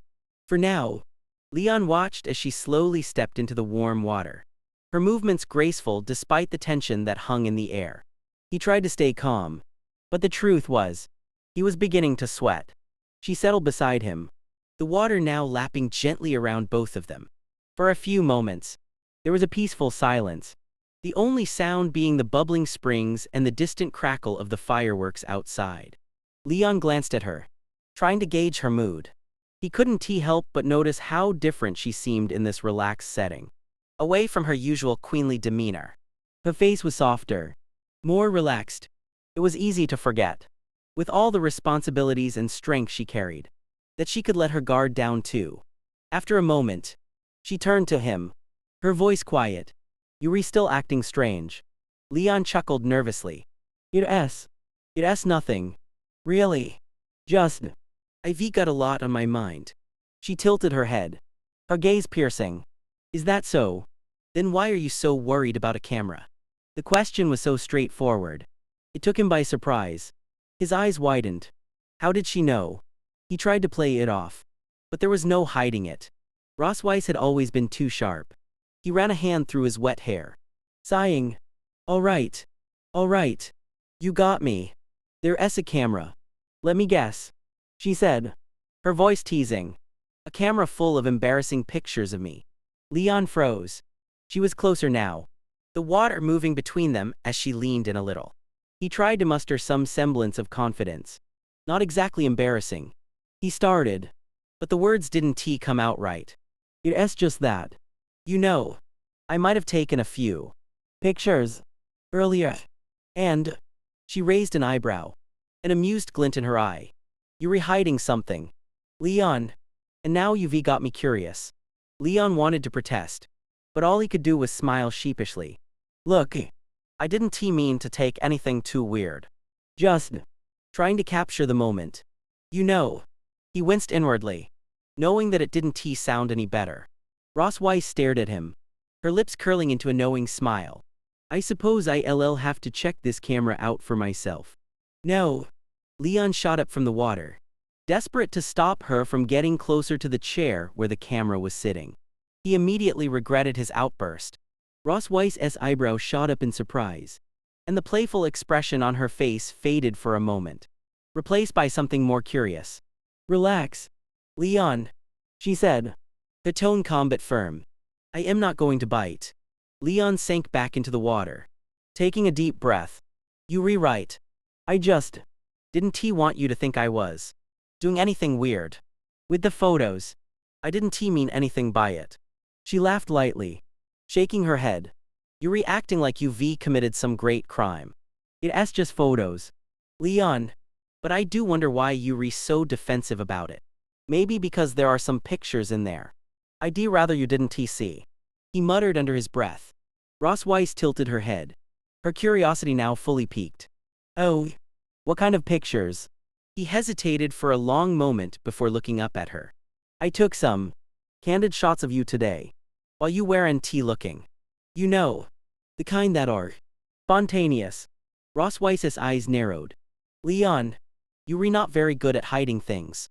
Leon braced himself for the inevitable teasing. But then, much to his surprise, she simply smirked. Well, I'll look at them later, she said, finally standing up in the water, ready to leave. But for now, let us just enjoy the night. The fireworks are starting soon. Right, Leon muttered, trying to recover from the near heart attack he just had. I'll go get the camera. As he quickly moved to grab it, he noticed Ross Weiss walking ahead of him with a slight smile on her face. She wasn't angry, but she wasn't exactly letting him off the hook either. This trip is turning into something else entirely, he thought, already dreading the moment she would finally view those pictures. But for now, they were going to enjoy the fireworks. After all, what's a family trip without a little chaos to spice things up? The peacefulness of the water park contrasted sharply with the tension that had built between Leon and Ross Weiss since the night before. Leon was trying his best to keep his composure while watching his daughters splash around in the pool, though his thoughts were anything but calm.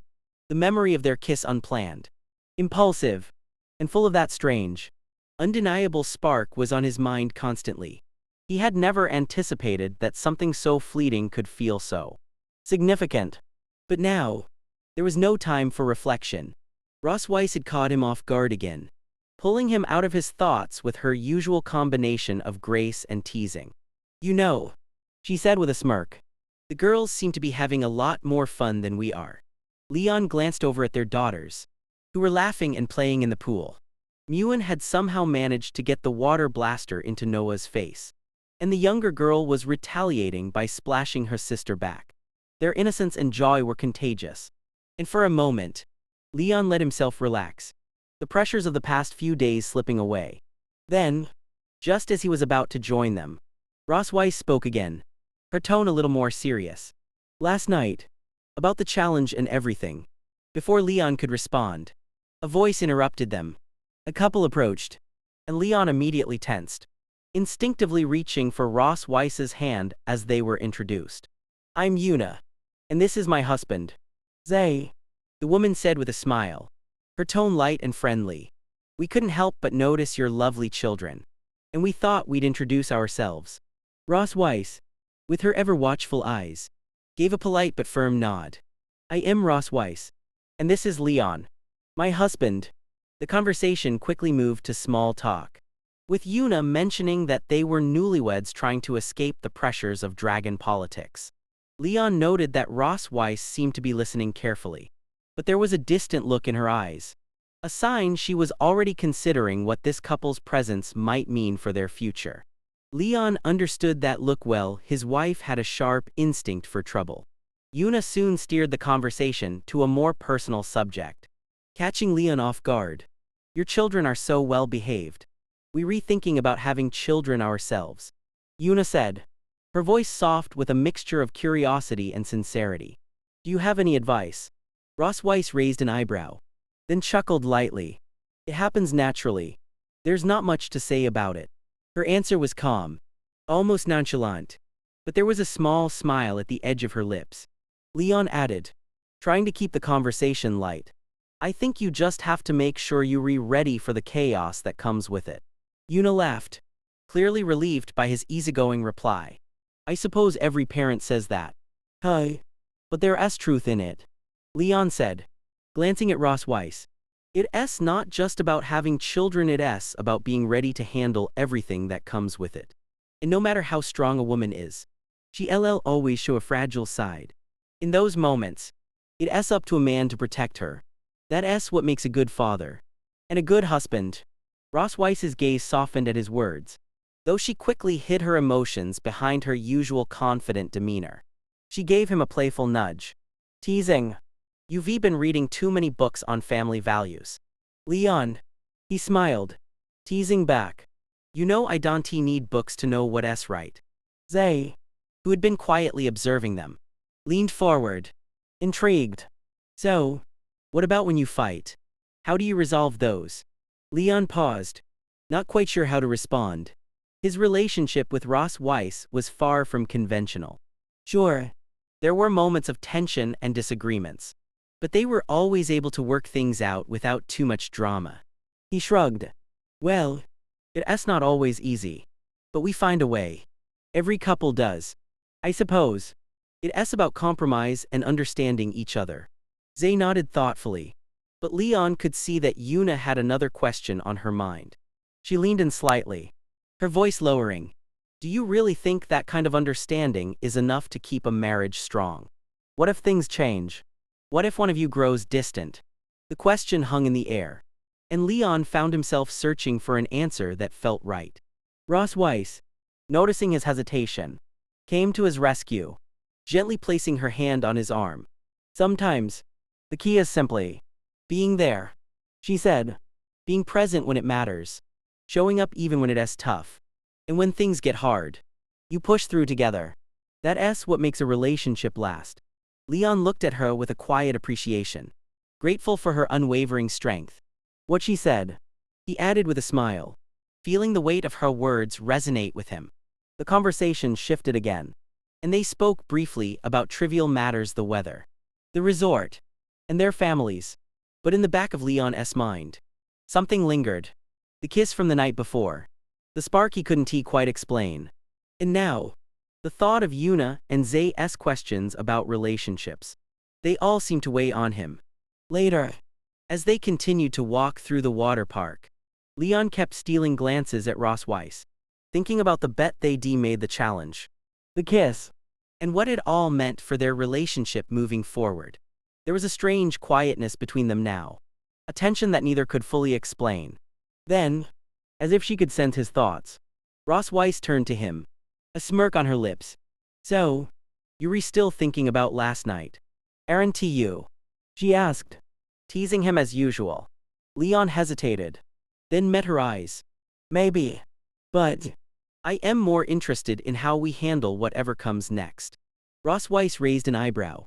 And what exactly do you mean by that? He grinned, his confidence returning. You and me. Ross Weiss. I think we're just getting started. As they walked toward the pool, hand in hand, Leon realized that no matter how unpredictable their life together was, he wouldn't want it any other way. With her by his side, even the wildest challenges, whether they involved dragon patterns, mischievous daughters, or complex bets felt like something he could handle. After all, this was just the beginning.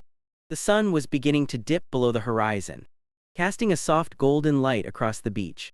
The gentle waves lapped at the shore, and the sky was painted in shades of pink and orange, creating the perfect setting for what was supposed to be a romantic moment. But as Leon and Ross Weiss walked side by side, the atmosphere felt oddly out of place. The other couples scattered across the beach seemed to exude an effortless romanticism. But Leon couldn't shake the feeling that they were playing a role in this staged date that their daughters had orchestrated. Ross Weiss glanced over at him, catching the look on his face. "What is it?" she asked, her voice carrying the faintest trace of amusement. Leon cleared his throat, looking away from the other couples. "I don't know," he said with a half smile. "This whole setup. It's like we're the last two people who don't know how to date. I mean, we could have just stayed home and watched a movie. Right?" She raised an eyebrow, her lips curling into a sly grin. "That would have been too easy. Besides, I think our daughters would have found a way to make us go out anyway." "True," Leon replied, chuckling softly. "They've really thought this through, even picking out our outfits." He glanced down at their matching outfits, uncomfortably coordinated in a way that only children could manage. "I feel like a walking advertisement for family bonding." Ross Weiss laughed, the sound light and unguarded. "It's not that bad. Leon, I think you look fine." She gave him a quick glance, a teasing glint in her eyes. "Though, I do admit, you're not exactly the most fashionable guy I know." Leon shrugged.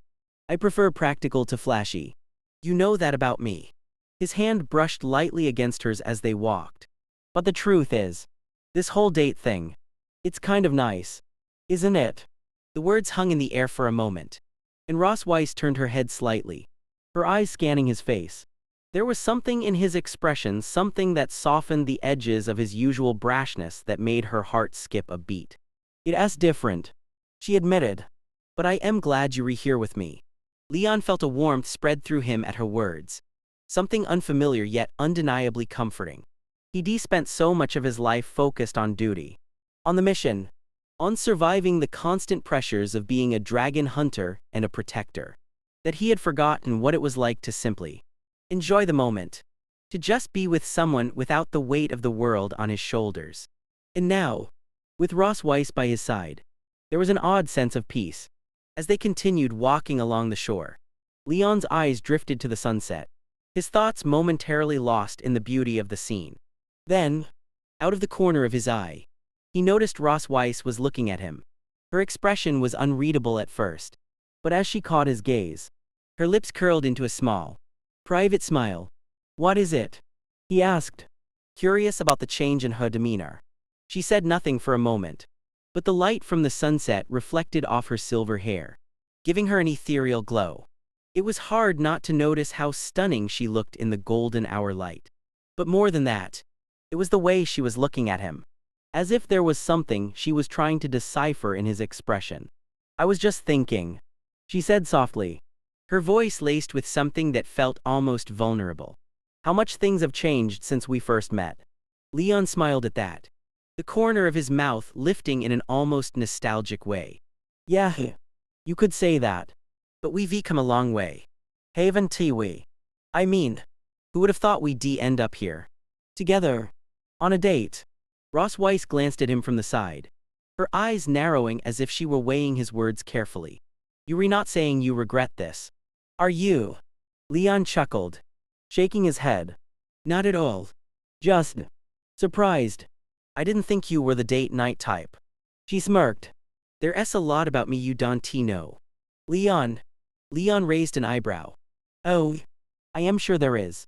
I am still getting used to the fact that you actually cook." She interrupted him with a quiet laugh, then stopped walking and turned to face him. The evening air carried the scent of salt and sea, and for a moment, everything around them seemed to fade into the background. Ross Weiss looked at him with an intensity that took him by surprise. "What do you want, Leon?" she asked, her voice steady but filled with an edge of vulnerability he hadn't expected.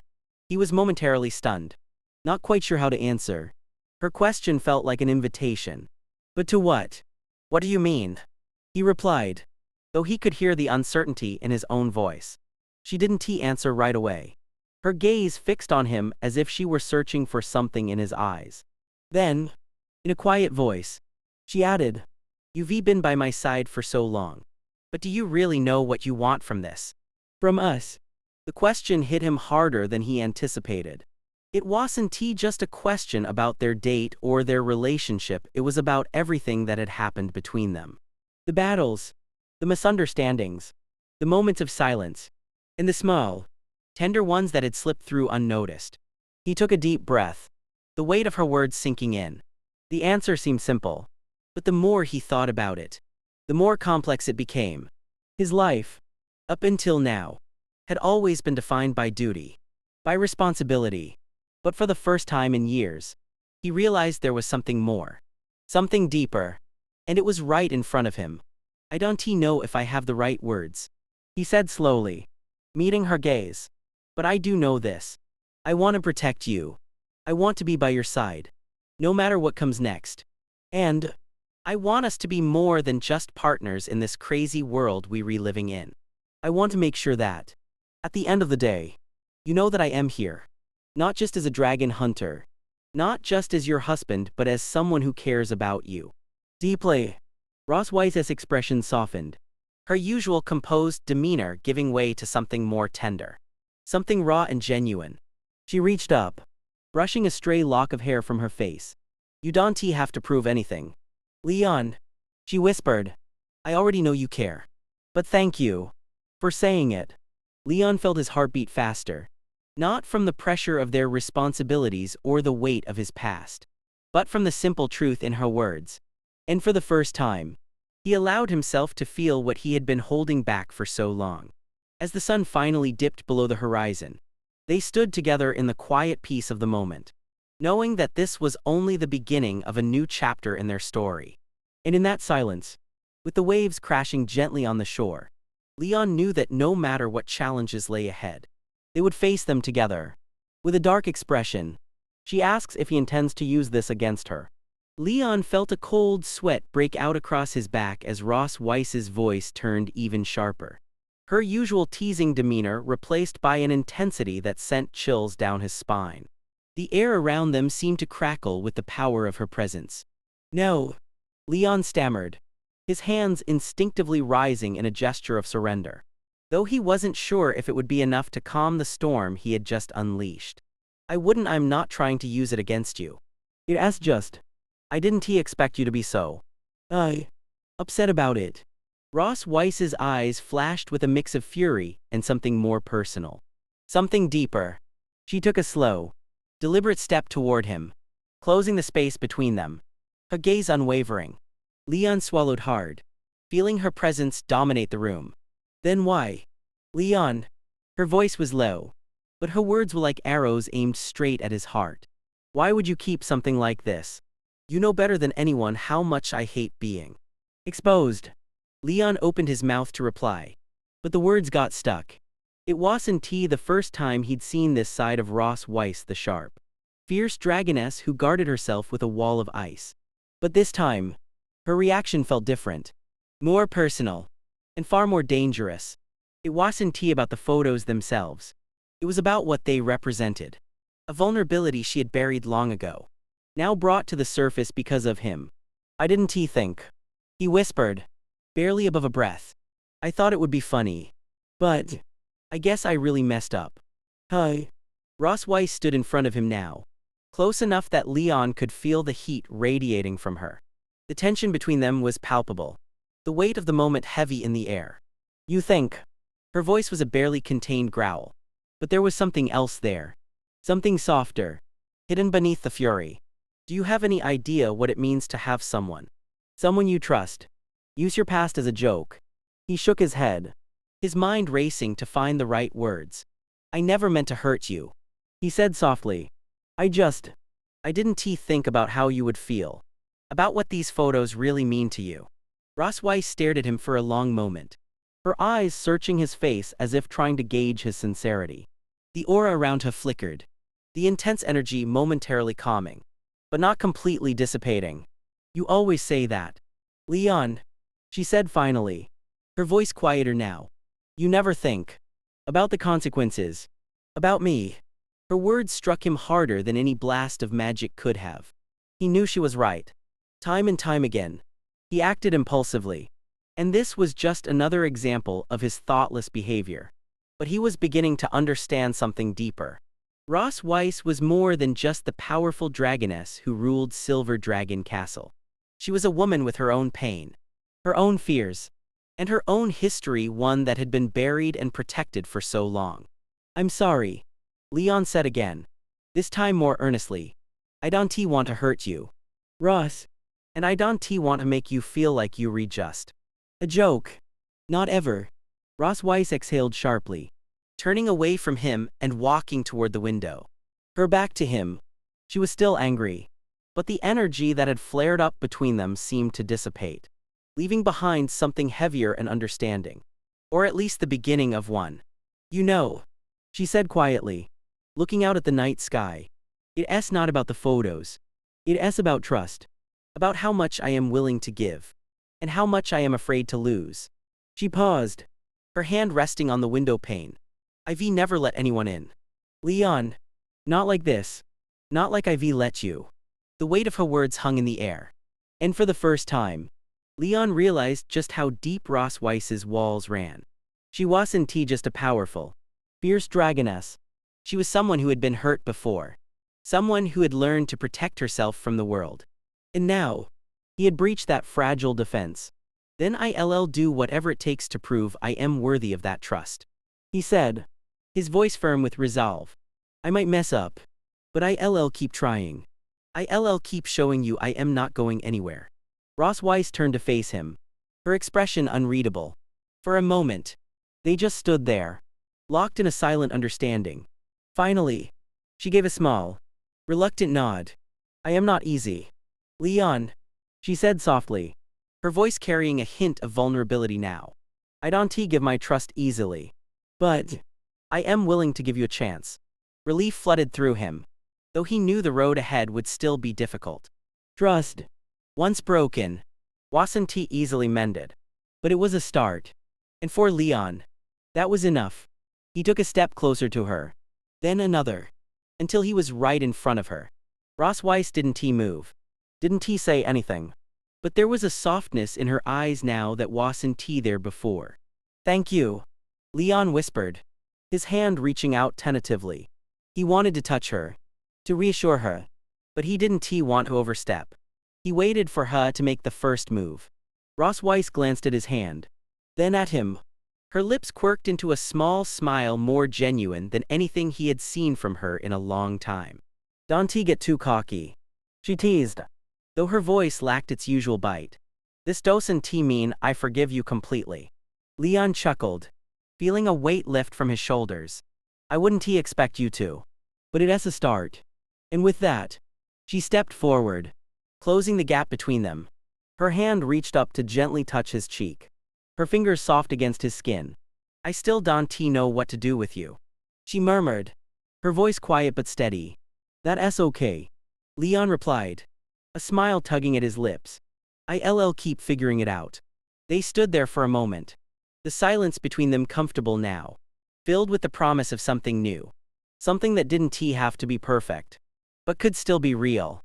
For the first time in a long while, Leon felt like they were truly starting something together, not based on games or tricks, but on something deeper. And as they stood there, the night air cooled around them. He knew that whatever challenges lay ahead, they would face them as equals, together.